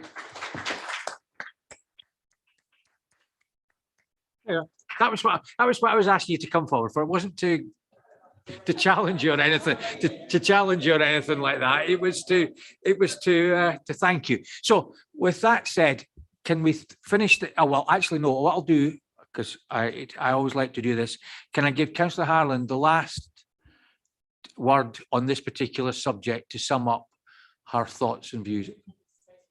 All right, okay, James, then Councillor Harland. Thank you, Chair. I'll be pretty brief. It was. I think it's just an important point. I just want to stress, because it's sort of come up in the discussions. Whenever we do this presentation, we often get that comment back about, well, what about poverty and deprivation sort of elsewhere in the city? And it's just really to stress that the City Council deals with poverty and deprivation across the whole city, wherever it falls. And actually, the bulk of spend that we actually invest in supporting people in poverty and deprivation goes across the whole of the city. It doesn't go into the priority neighbourhoods, because the local welfare scheme, all the work that we do in terms of debt advice, etc., is citywide and available and accessible by everybody across the city. The reason why this has a particular focus upon the 1% areas is because that's where we've seen deprivation decline significantly over the course of the last 10, 15 years. And they are very complex issues which are sort of involved in the reasons of that decline. And what it needs is a different way of working to seek to arrest that decline. And that's why there's a particular focus when we do this presentation on those areas, because we need to do some different things where the sort of mainstream sort of citywide support is maybe not quite having the impact that it does because of the complex issues that exist within those smaller geographies. Thank you. So, Councillor Harland, the final comment. Thank you. Well, as a previous member of this board, I know exactly how much time's been invested in this piece of work, and we look forward to that carrying on. It is important that members are engaged, and members across the city, not just in these wards. I'm a big believer in elected members taking responsibility for not just things that are in their own wards, but to take a little bit more of a citywide view. I welcome a conversation with you, Barry, about the input from other scrutiny boards. I think that would be really valuable. Also, I do concur that, you know, there are areas of deprivation across the city, but these areas that we're looking at now are likely to face a little bit more future difficulties with the £20 uplift in universal credit going, furlough going, so it's very important that we continue this piece of work, but thank you for your comments today, and we'll take those forward. I'll be a little bit briefer because I was going to say thank you to Shaheed, but On you go. You can put that on the record can I as well. say thank you on behalf of the elected members in the Labour group, that we thank him for all his work, not just on this piece of work, but everything he's done for us. And when I first got elected, he was my go-to, and I still have my claws in there, and I know where he lives, so we're all right. And he's happy that his football team won the other night as well. So seriously, thank you all for coming today, and we do look forward to working with you and challenging you as time goes on how successful or otherwise, because now you're taking it forward. We'll now be looking for measures to show how success it's been.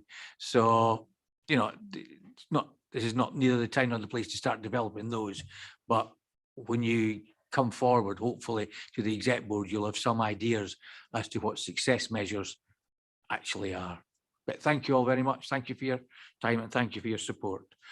So if we can now move on to another issue that has been concerning, we did an inquiry into tackling the antisocial use of fireworks.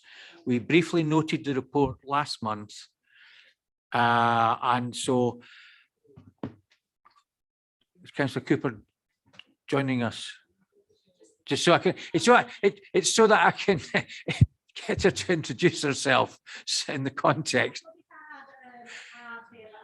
There's no cards now. Yeah, I know. There's no cards nowadays. Plenty of cards on this board, Sorry, apologies. Councillor Deborah Cooper, Executive Member for Resources and Community Safety, and Deputy Leader. Yeah, the card system isn't working. Thank goodness. So, right. Well, I'm not after the last attempt when I said who was going to lead. I'll leave it up to whoever is leading, because I'm not going to say any names this time because I got it wrong the last time. So I don't know whether Paul, Claire or Councillor Cooper are going to lead on this. Claire is, right, fine. Morning, everybody. So everybody's got a copy of the inquiry response in the packs, and you'll probably identify that there's some slight changes to that. So we had the antisocial behaviour injunction in place previous to this year, but that's obviously no longer in place for us. One of the other changes is around the communication strategy. So whilst that is completed in draft, that's not actually being sent out yet because we felt it was kind of best to look at learning from this year, so we could kind of add that into the communication strategy going forward. So when we've completed our learning from this year, we'll kind of get that strategy out to everybody. So this PowerPoint is just a quick PowerPoint. It's regarding the operational delivery of the strategic approach in the response around the increase in crime and antisocial behaviour around this time of year, the build up to bonfire night and over the bonfire period. So we identified at an early stage that we needed a strategic approach to get out in front of events and work with communities and partners to tackle antisocial behaviour and crime and see what we can kind of do proactively.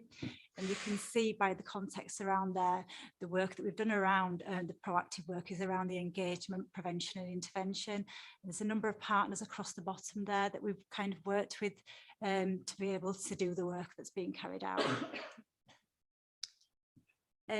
Just a couple of key notes there that you'll note from some of the key areas that we've worked across with a number of departments internally and externally in our proactive approach to some of the work that's been done. On the next couple of pages, I've got some examples of the youth diversionary activities that were implemented. In addition to this temporary CCTVs that were in the hotspot areas, we also had the CCTV vans out. We had 2 of those out, and they were able to identify any areas of concerns for us. They were a direct link into West Yorkshire Police. And whilst obviously we know that a lot of diversionary activities were carried out with young people, we do know there's areas that were not necessarily supported there. So that's kind of learning and something kind of for us to pick up for next year. Going on to the next slide. So youth outreach was deployed in a number of areas to divert young people from being on the street. And some of this work was actually supported by funding from the community committees, which has had a really positive impact. The feedback that we've had from youth services is they were engaged with a lot of young people in the area that would normally kind of being out on the streets. The feedback also from the young people was really beneficial as well. And again, that's something that we will kind of be collating and taking forward for next year. Going on to the next slide. In addition to the work that's showing there with regards to what youth services was carrying out, some of the information that's not necessarily on the slides but was around the Cleaner Neighbourhoods team. They worked additional hours that they would normally work in the run up to bonfire and Halloween period and over that weekend. They supported the police by kind of getting out there at the earliest opportunity and dismantling any bonfires that they thought were going to cause a serious risk. Even those that were on private land, if they felt that there was serious risk and serious concern and they were not able to get hold of the landowner, they again dismantled those bonfires. As again with housing, whilst I've not necessarily put it on the keynotes, they were also a key partner in doing environmental audits in the run up to bonfire night. They kind of supported our teams and West Yorkshire Police and West Yorkshire Fire and Rescue Service. All this information was kind of fed through a weekly response with myself, West Yorkshire Fire and Rescue Service and West Yorkshire Police. Let's go on to the next slide. So the West Yorkshire Police had what's called Operation Brimgay, which is around extra visibility in hotspot areas, which were a lot of those were around the east of Leeds, because obviously they've been areas of concern in the past. There was the entire neighbourhood policing team footprint out in the areas.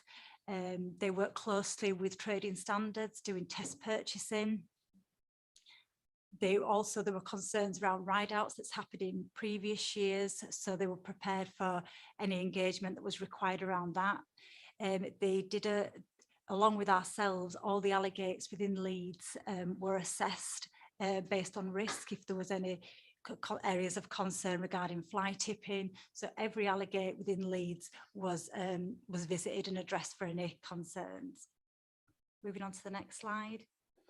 There was a community intervention cell which operated at Ellen Road, and that was a direct link into Leeds Watch at Ellen Road and West Yorkshire Fire and Rescue Service. That was supported also by some members of my team. If they were able to kind of identify any individuals, those names were passed on to the police.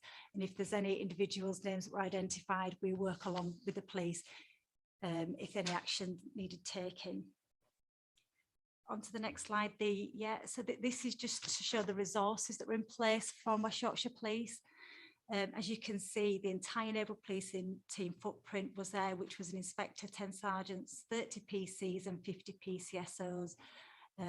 So that was a huge police resource in the area. And on the 6th of November, they were able to stand down at 10 PM, which was really positive. Looking at the fireworks related nuisance incidents, this is data from the 1st to the 7th of November. You will note that there was a reduction in 2021, and I would say our comparative year is more 2019 compared to 2020, given circumstances. So there was a reduction. Whilst we note that there was a reduction across Leeds in relation to fireworks, we do note that some areas there were slight increases. So just looking at some of the next slide, the lower super output areas, so where there was 100% decrease. And as you can see, kind of some of those areas, we didn't receive any reports.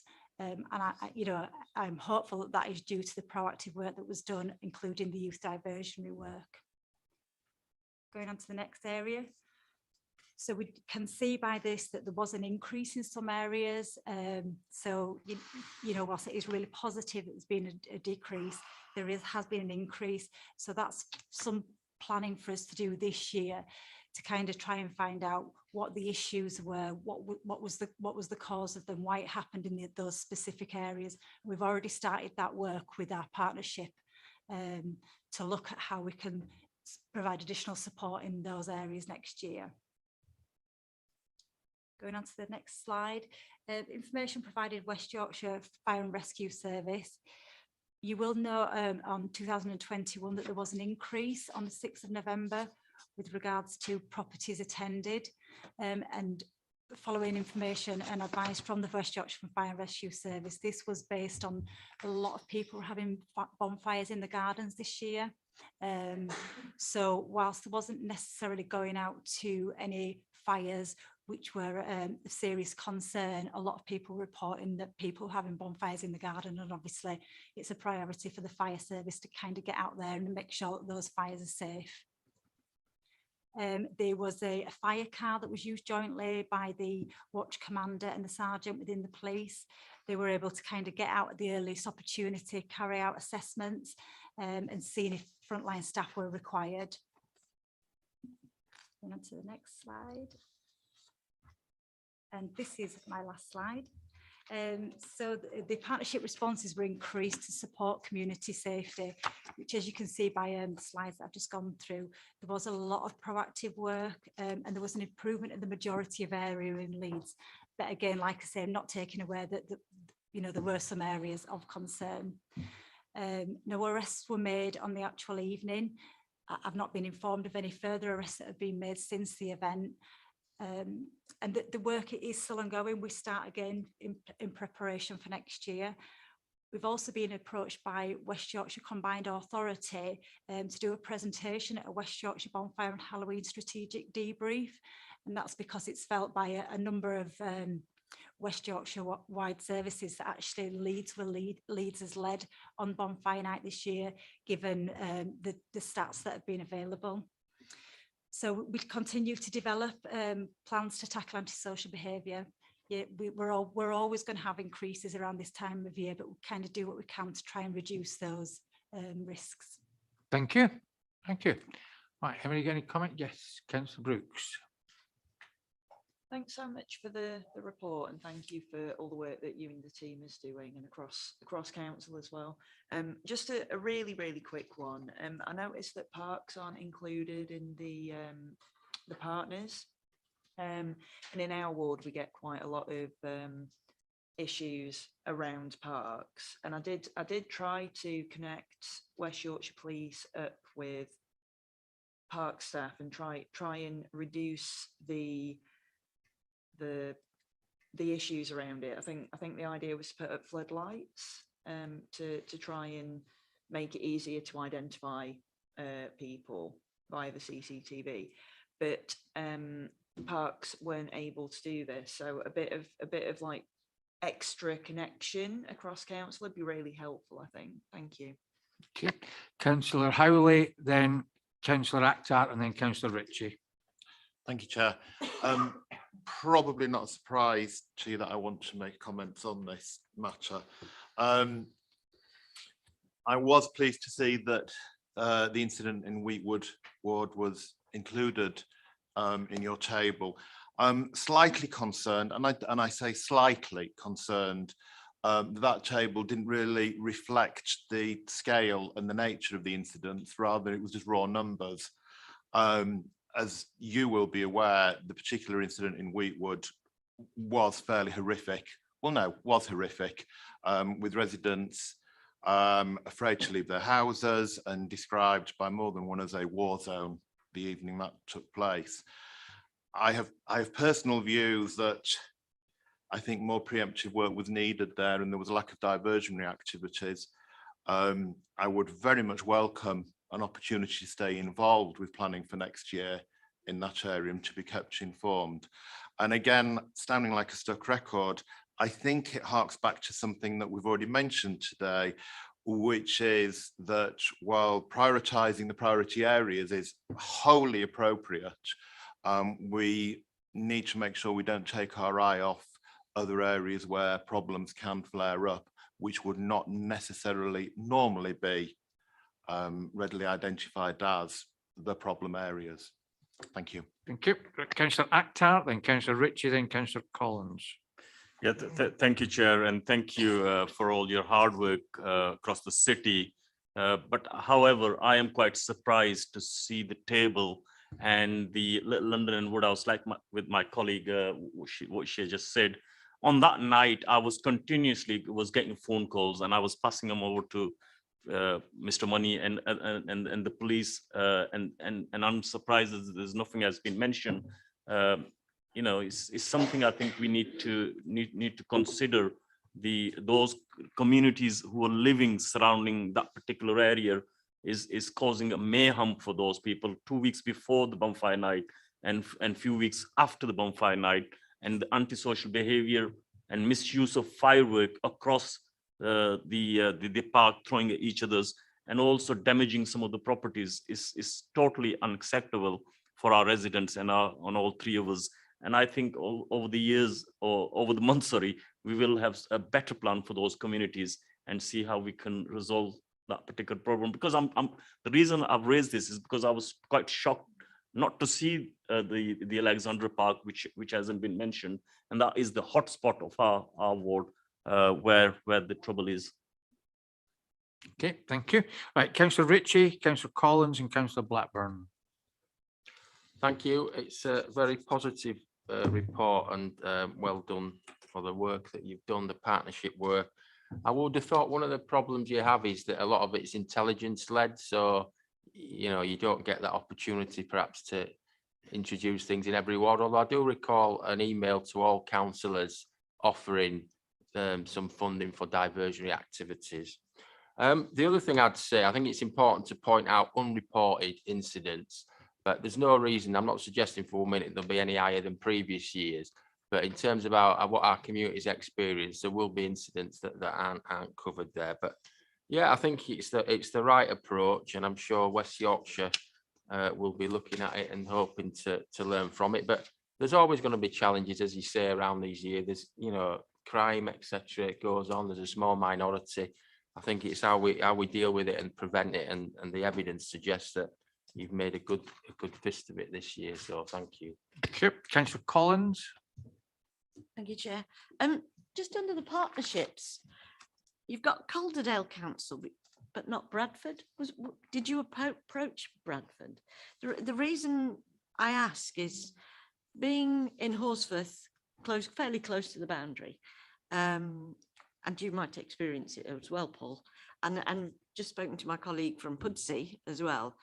We hear fireworks all year round, and my feeling at the moment is it's coming from the Bradford border.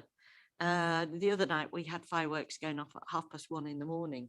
It's obviously somebody celebrating an anniversary or a wedding or something, but I'm just curious why Bradford aren't there, because it's not a huge issue. If you close the windows, you can get back to sleep, but I'm curious as to whether the people living closer to that Bradford border than I do actually experience that in a worse scenario than I do.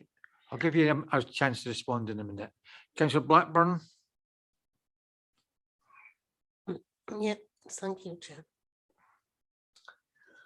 I can say that in my ward, it was a lot better this year. It was quieter than normal. There's certain areas where you can get some activity, but they're usually with teenagers. And I'm not saying they've been throwing stuff about, they haven't. It can be, if people are doing it on fireworks night, letting off fireworks, so be it. But yes, I've had it where a couple of weeks later, I had a lady get in touch with me about her dog, you know, animals that can specifically hear things a lot better than we can.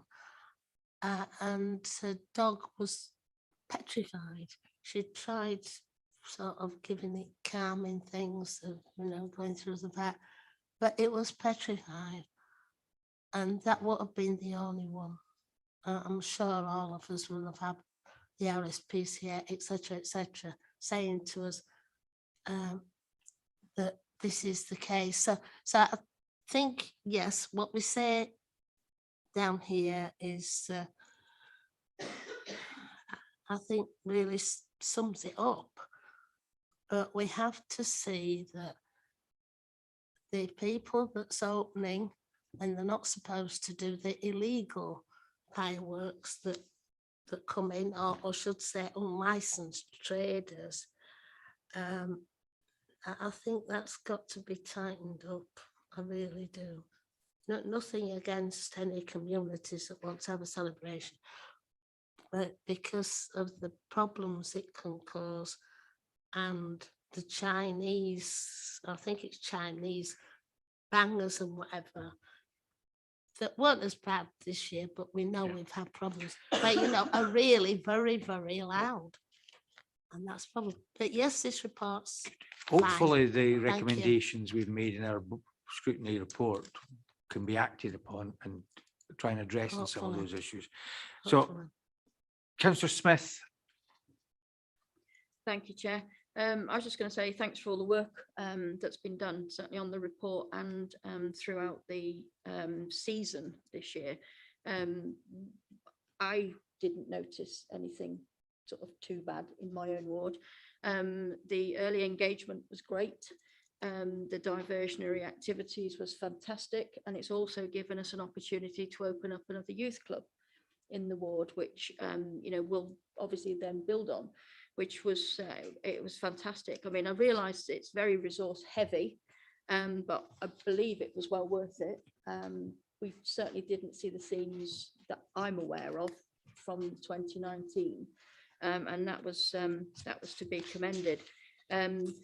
The report makes some recommendations. It would be great if we could carry those forward, and you know, just thank you very much for all the work from all the teams, all the partners. Thank you. Okay. The only comment I would add is not all neighbourhood teams kept us involved. I'm the community champion, and I wasn't given anything at all for the outer northwest, never mind my own ward, where there were problems. So not all, I mean, I know from speaking to colleagues, some neighbourhood policing teams are absolutely fantastic, work exceptionally well with ward members, but it's not true, certainly in my area, unfortunately. And as the community champion, I would have expected to have been given at least the heads up as to what was planned in the area, which isn't good. But right, there we are.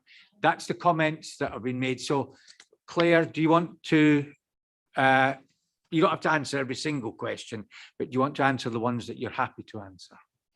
Just to obviously just make a note that obviously I take on board everybody's kind of comments, and I've made a list of those. I'll kind of take that forward. With regards to intelligence led, a lot of the work we do is intelligence led, but we do kind of have officers that are out in the area that have that local knowledge as well, so that they kind of they've been supporting the work that's been done. And apologies that Bradford is not down. Bradford was actually one of the main ones we did kind of engage with. Bradford Council, and we continue to engage with the Bradford Council going forward. So kind of apologies that's not in the report, because they were actually asking us for a lot of the work that we've done. So that's all the comments really for now. Thank you, Councillor Anderson. Thank you. So Councillor Cooper, do you want to sum up the discussions? Yeah, thank you, Chair. I just want to make a few points actually, and perhaps respond to a couple of the comments that have been made by Scrutiny Board members as well.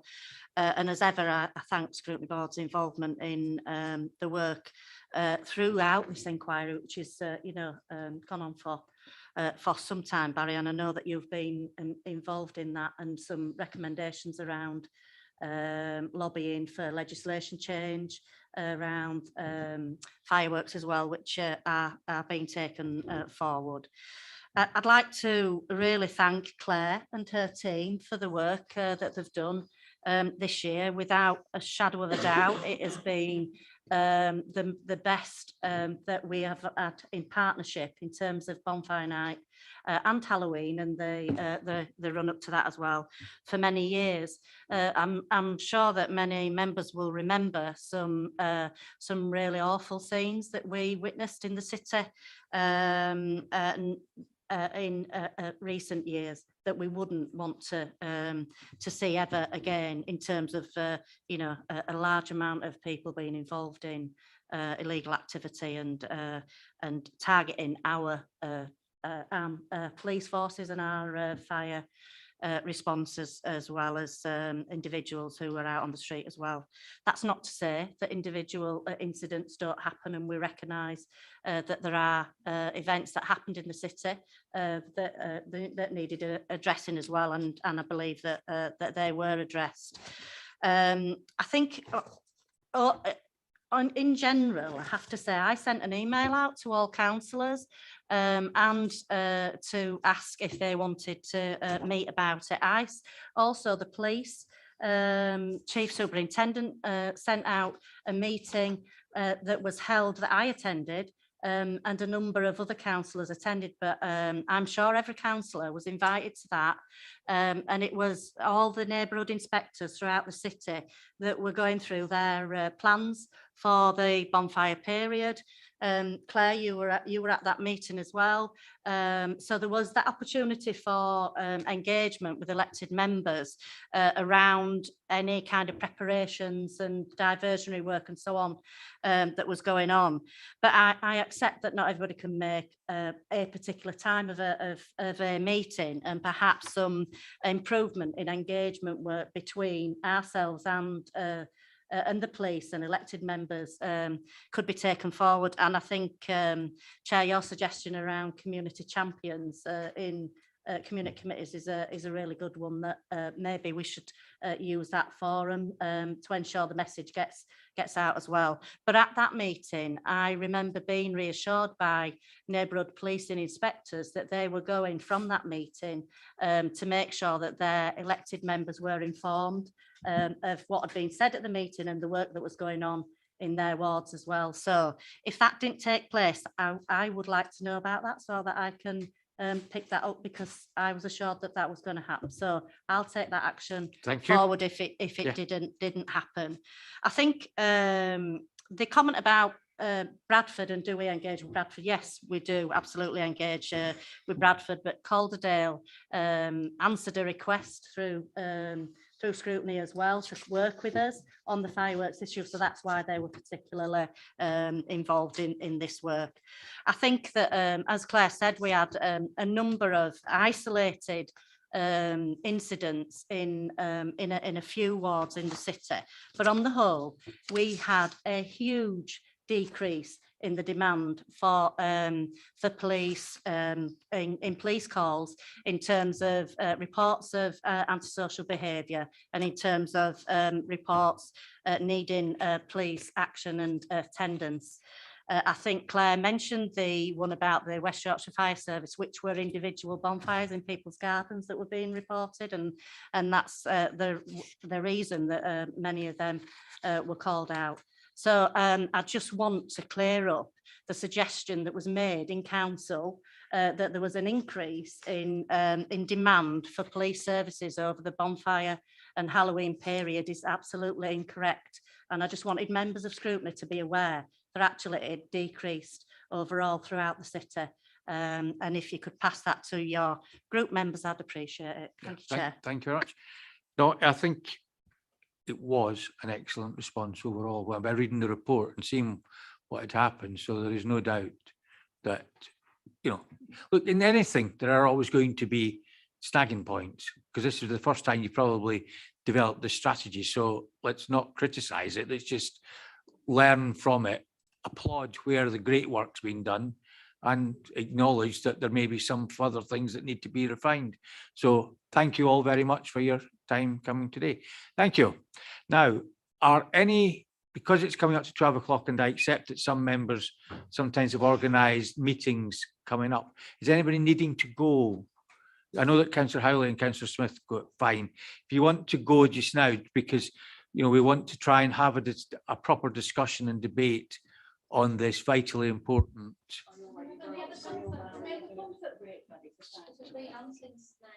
Yeah, I know. Yeah.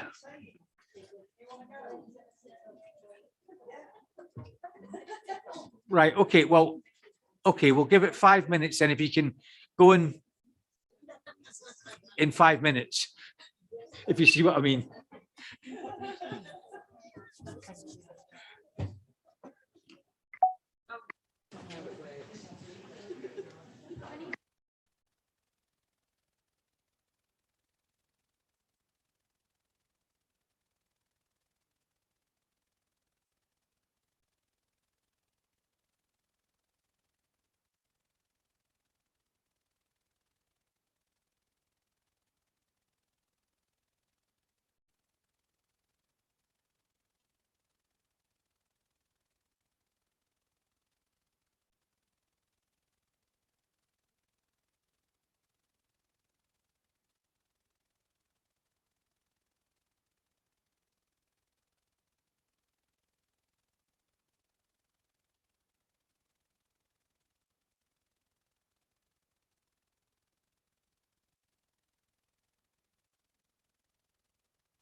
Right, okay, thank you. So if we can now move on to the second to last item on the agenda today, which is on the local welfare support scheme. So Lee, are you leading on this one? Thanks, Chair. I'll just do a very short intro, if that's all right, and then hand over to Nick, who's got a short presentation on what we're proposing to do. So obviously we've had a local welfare support scheme in Leeds for about 8 years.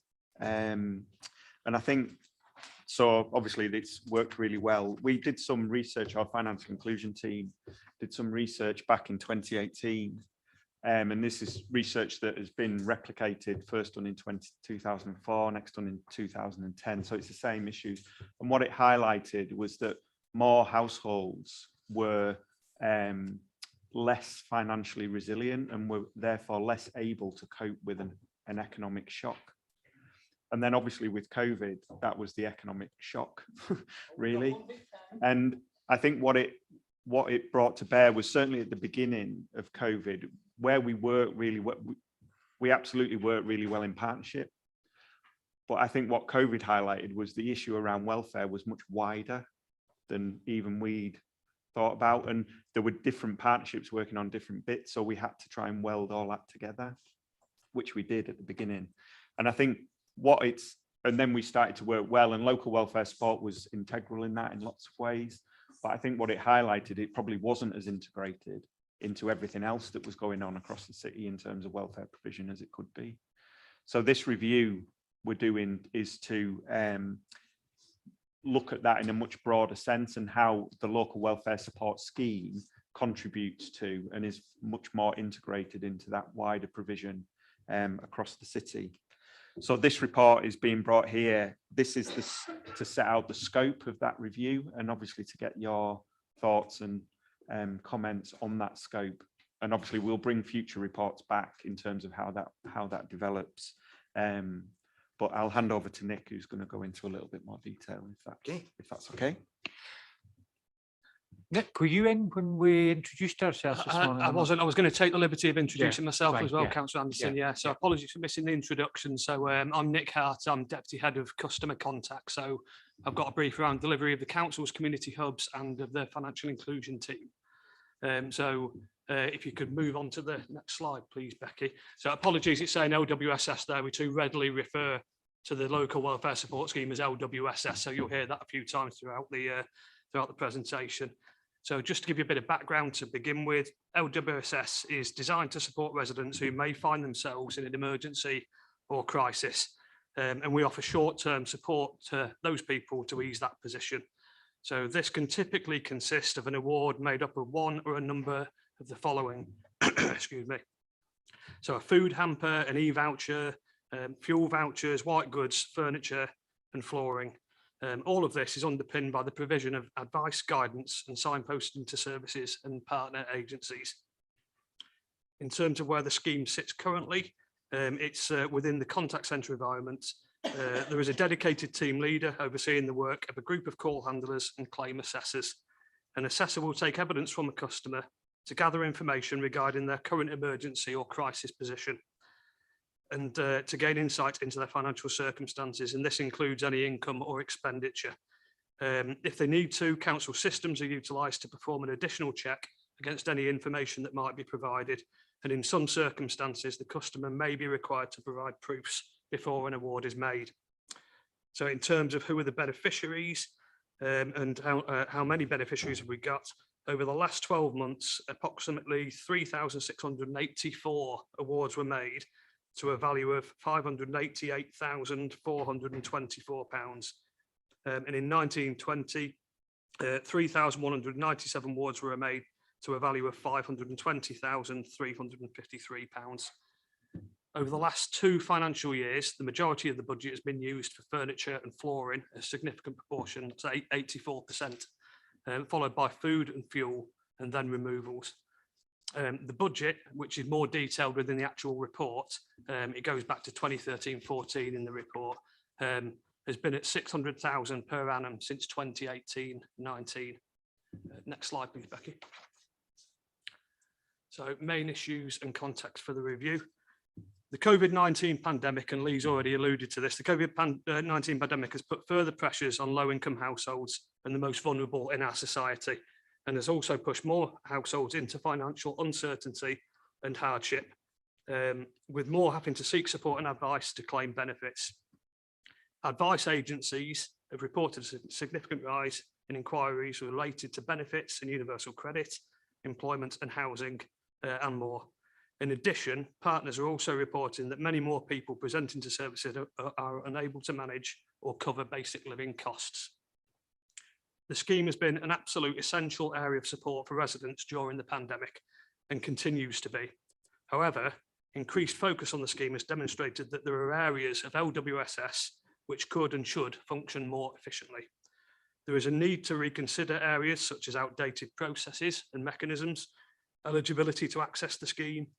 A review of the existing policy document is required to effectively underpin the work. That policy document, that's been the same since 2013, since the scheme began. So it gives you an idea of how outdated that is. And things like the relationships we have with white goods and furniture providers. We have a relationship with Reuse, but in terms of demand coming through now, that's unable to meet that demand. So we've had to seek different relationships with different providers. We need to make sure they're best value for money and that they can cope with the pressure as well. So furthermore, during the pandemic, the scheme has been more effectively integrated within the community care hub network, with the food aid network and with other partners. This has resulted in a greater number of residents accessing convenient and more appropriate support. We need to consider how to continue this approach and long-term embed the LWSS scheme as just one part of the wider welfare support offer for the city. Next slide, please, Becky. So to conclude, ideally, a future LWSS would successfully incorporate elements of automation within the process. This should be done taking into account access to other services, internal and external to the council. This would help to ensure that when a customer presents in crisis, a suitable package of options could be put into place, which could cater for both the short, medium and longer terms through a more systematic approach. There is a need for a citywide approach to local welfare support, with LWSS as just one of the key components that is fully integrated with the other support that exists within the city. This would create a wider welfare support package for Leeds residents, which I personally think is a very exciting prospect. And this is something that doesn't currently exist in any of the other core city offers, which you'll see presented in the appendices within the actual report. So in terms of next steps, we will undertake consultation, starting with a dedicated survey shortly after the Scrutiny Board meeting today. We will mobilise a steering group that we've formed. This already has partners from housing, welfare, benefits, financial inclusion, customer access and external organisations, so representatives from the Community Care Hub network, for example, but that's not a closed group, so any members of the Scrutiny Board want to be involved in that, any board members want to be involved in that, more than welcome to be a part. So we'll get that group back together, we'll identify work streams and we'll take this development work forward with a view to taking a progress report back to Scrutiny in the new year, just to update you on how we've progressed. So the presentation is just a snapshot of the comprehensive detail contained within the report and the appendices associated, but hopefully it provides members of the Scrutiny Board with the information on what we're proposing to do and why. And over to you for any questions or comments. Thank you very much. Thank you. So over to members, questions, observations, comments. Councillor Ritchie. Thank you. Thanks for your report. And I've certainly been on record, and I'll say it again, that the service is the most responsive in the council. Even Forestry are improving now, but they're still not up to your, for those who were here earlier, that refers to. But yeah, the question I've got is that the very... Can you press your button? That's it, thanks. The very rare cases where you may have a repeat call, so we might have a repeat inquiry, and that's despite the fantastic service you've provided. You might have reduced the arrears, provided that emergency support, but 6 months down the line, they're back, which suggests that the sort of passing on to other services either hasn't been undertaken by the person, which may be the case, or it hasn't been effective, and there's still, we haven't got to the root of the problem.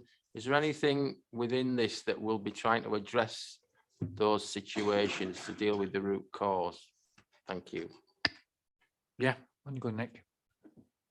Yeah, thanks, Councillor Ritchie. So I think that's one of the things that's wrong with the scheme at the moment, is that it's very much emergency and crisis intervention. So it's short-term solutions and it's a bit of a quick fix. And what we're proposing to do with the review is hopefully we can have a short, medium, longer term option, and it's a package of support which includes referral to the wider welfare sort of network in the city. And we've experienced that a bit within the COVID-19 pandemic and connecting to the community care hubs and that whole network, and other partners like the Food Aid Network and food banks as well. But hopefully that's what the review will address. You know, we're aware that repeat contact happens, but it's often a quick fix and, you know, a sticking plaster for the short-term situation at the moment. That's what we want to improve on. Okay. Anybody else? Yeah, Councillor Blackburn and then Councillor Collins. Yes, I'm all in favour of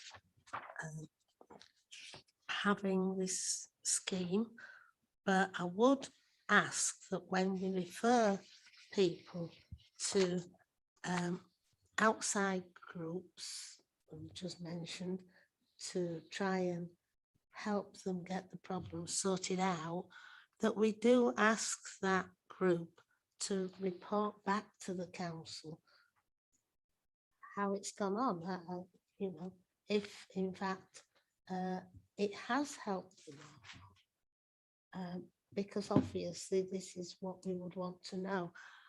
About giving people cash, I think you've just got to be careful with this. I'm not saying that everybody's going to rush out and go to the local off licence, or, you know, not off licenses now, either local shop, but where we can provide cards or something else, then at least we know that the money goes where it's supposed to go.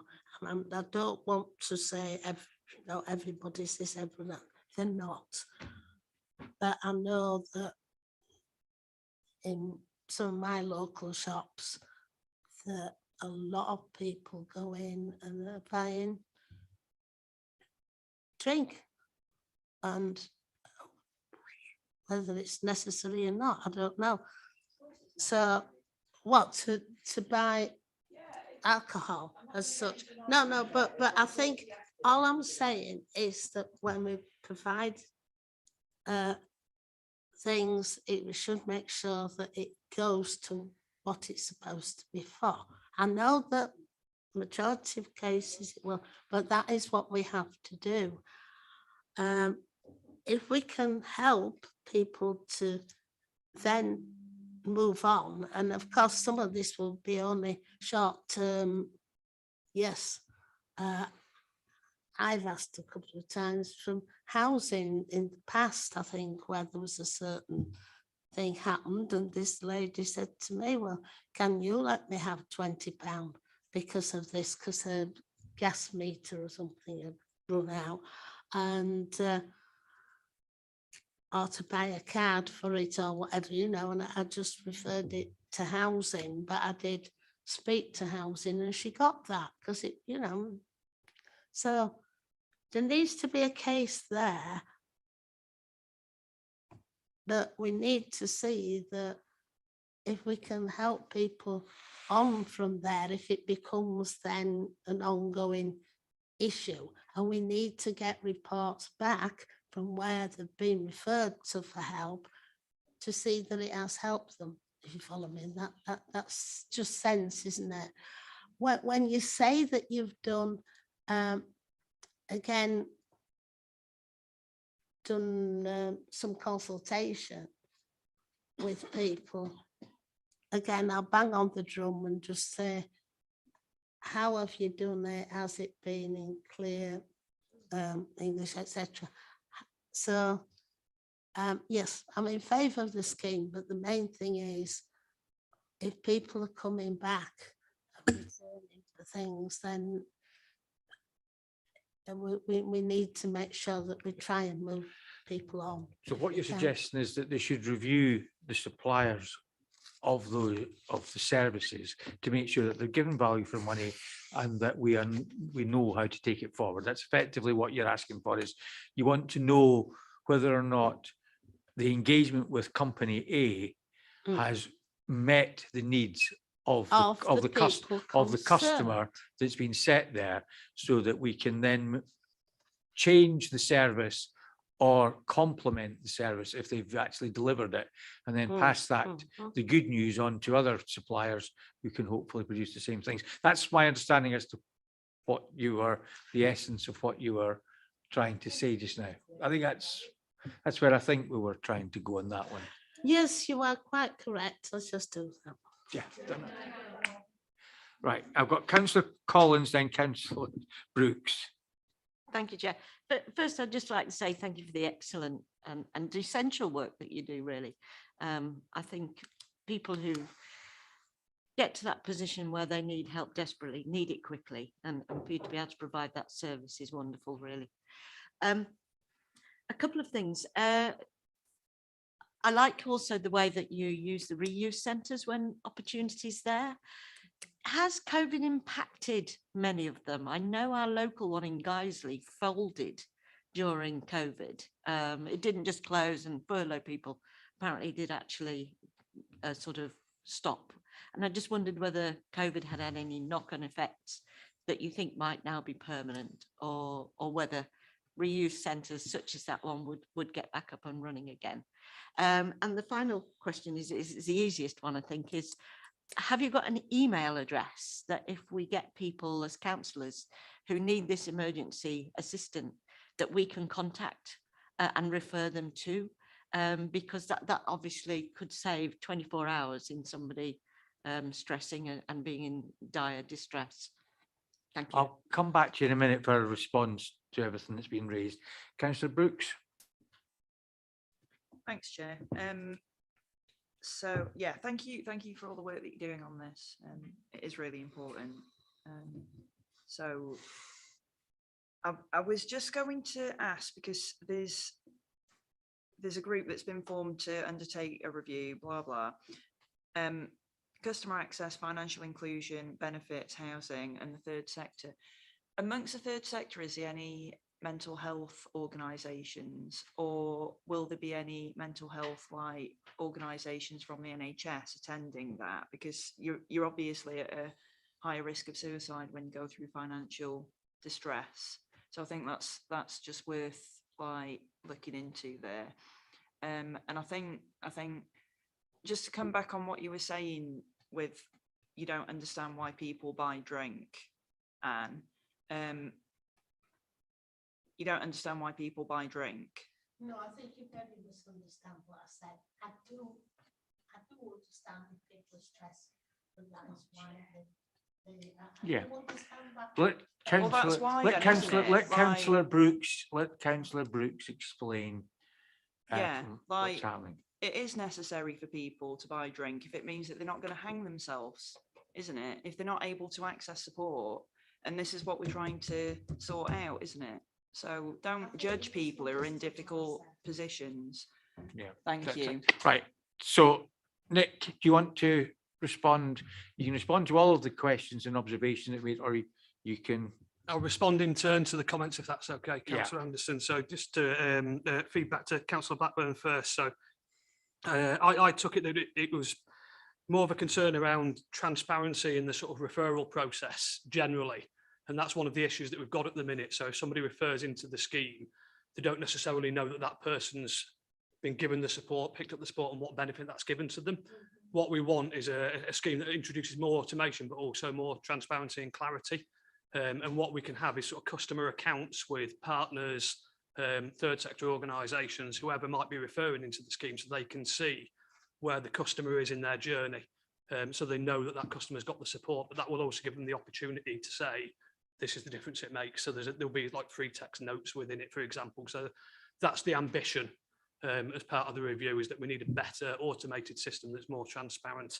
So hopefully that addresses that first question. Do you want to come back in again then, Anne? Yeah. Yes, what I want to know was when people go into the scheme, has it benefited them? This, you're doing something automated. We want to know, has it benefited them? Would have been better being referred to another group out there? But the main thing is that that we use the right people, and if we're not, then we need to refer elsewhere. So that there needs to be check and balances, and I'm sure you'd love to come back to us later on in the year and say, yes, I can prove that this has helped X amount of people. So that's really what we should be about, isn't Yeah, it? no, I think that's right. I mean, because actually at my chair's brief, the question I asked was, how can we ensure the scheme works better for stakeholders? That was one of the questions I posed, and I think that's where we're coming from on that one. Yeah, as I say, that's the process that we're hoping to develop. And, you know, like I said in the presentation, we want the local welfare support scheme to be one part of the wider package offered by the city that includes delivery by partners. So if it isn't the appropriate referral, we'll make sure that the person referring in gets to the right point, if that makes sense. Yeah. I think the other comment from Councillor Batt was around the concerns around the cash grants. We've got a pilot running on that at the moment. I think that's contained within the report. We're doing that in partnership with the Trussell Trust and the food banks, just to see the difference that can make in the first instance. In terms of the relationship with the Trussell Trust, we've co-commissioned a piece of research that will look into the outcomes and the positives and negatives of offering those cash grants. And I propose we bring that research back to the scrutiny board so that you can see the impact that it's been made, both positive and negative. But I would say there's other local authorities we consulted with, Barking and Dagenham being one of them. They've got a cash grant scheme up and running at the moment. There's very little evidence of fraud or misuse within their scheme. And actually it brings dignity and choice to people. And that's what we want to do in terms of taking that pilot forward if it's successful. Yep. And in terms of consultation, as I say, we're about to undergo the consultation. So we've got a survey ready to go out to key stakeholders, which will include, you know, people with lived experience of poverty, you know, taking into account sort of Poverty Truth Commission. We want to get out to a wide range of people to make sure that we're developing the best possible scheme. So we won't leave any stone unturned with that. In terms of Councillor Collins' comments, it was the reuse centres, wasn't it? And them being up and running. I can't comment on actual individual centres necessarily, but in terms of impact on the LWSS scheme, it's been more and more difficult to access furniture and items that we need from those centres. So we've had to develop other relationships with bigger companies like AO we've had meetings with recently who are Leeds based, but that's not necessarily the route we want to go down. But, you know, we may have to if we can't do anything around that. And in terms of the referrals, you spoke about an email address for referrals. We tend to encourage people to ring through a dedicated phone number, so I can provide that to you afterwards if that's okay. It just gets them straight through to the contact centre so they can speak to the assessors and the court handlers. An email address would be helpful as well, because sometimes we get emails with people desperate and unfortunate, enforcement, I don't get very. Sometimes you want to be able to forward that to somebody and say, oh, this is something that you can help with, rather than you have to go back. Sometimes I'm not sure. Right. Oh, right. Councillor Harland. Like a dedicated email address for elected members, like we have for trees and for waste. Yeah, we can look at setting something up for you. Yeah. Yep. Okay, and then response to Councillor Brooks. So in terms of our work with the community care hubs, we've got representatives from MENCAP that have been involved. So we're consulting with community care hubs. And we've also got some public health representatives as well, but we do need dedicated reps around mental health on that steering group. So I take the point there, definitely. I think that's it. Councillor Reagan. Yeah, I mean, that's really great that we've got all these partners, but I think it needs to come through somehow the community committee structure so that it's coordinated correctly in each of the areas through the chairs, because there's a lot of groups that are operating that aren't part of this. So I think it needs to somehow come through the committee chair structures. Okay, right. Anything else? In that case, Councillor Harlan, do you want to just basically sum up? Thank you, Chair. Well, I'm extremely proud of Leeds as a city that we've continued this scheme on, and I'm more proud of this team, the wider team of Lee, who deal with such people in such dire circumstances day in, day out, and they come in and they do it and they get on with it, and it's all for the good of those individuals. Hence Nick saying, you know, this scheme, to develop this scheme to be about dignity and choice when people are in such circumstances is, to me, I couldn't use two better words, Nick, and thank you for that. This is the start of a review. Again, I would encourage, you know, elected members to be involved, and I think to come through the community committee chairs forum would be great. If you speak with Liz about that, that would be a real start. And I think you've been kind in Councillor Blackburn to Councillor Blackburn. My understanding was that she wanted to know exactly what people were spending the money on, and I bring it back again to dignity and choice. But again, huge thank you to this team. Start of the journey. I'd love to be involved myself, but go through the community committee chairs. This is a fantastic, and it's because it's bespoke and it gives people what they need at that time of need.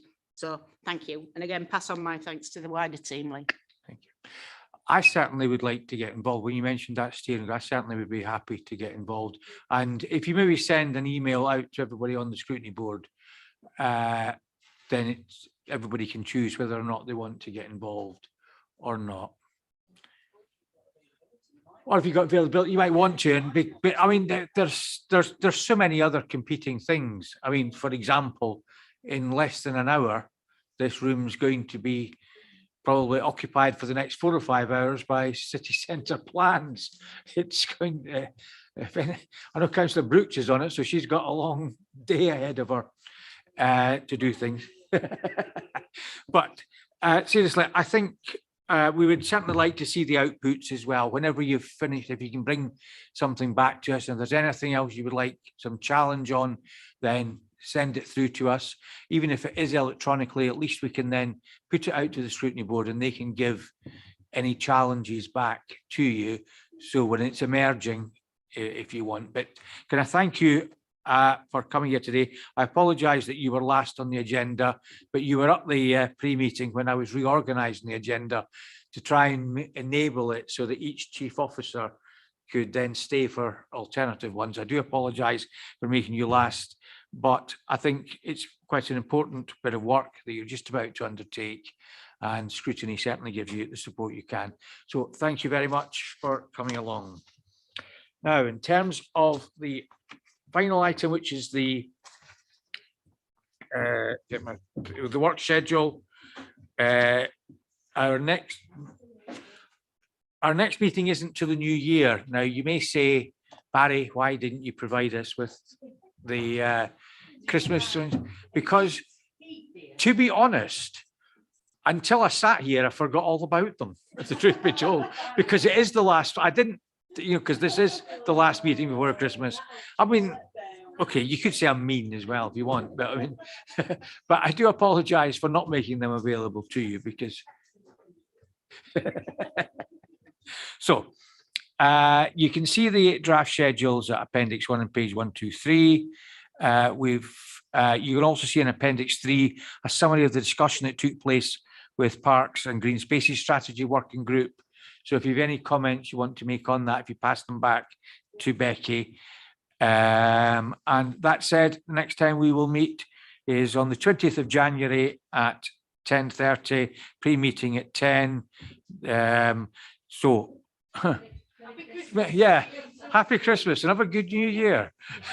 Seems a bit, we've got budget working groups, but formally, but thank you all for your time and effort today, and I do apologise for the time.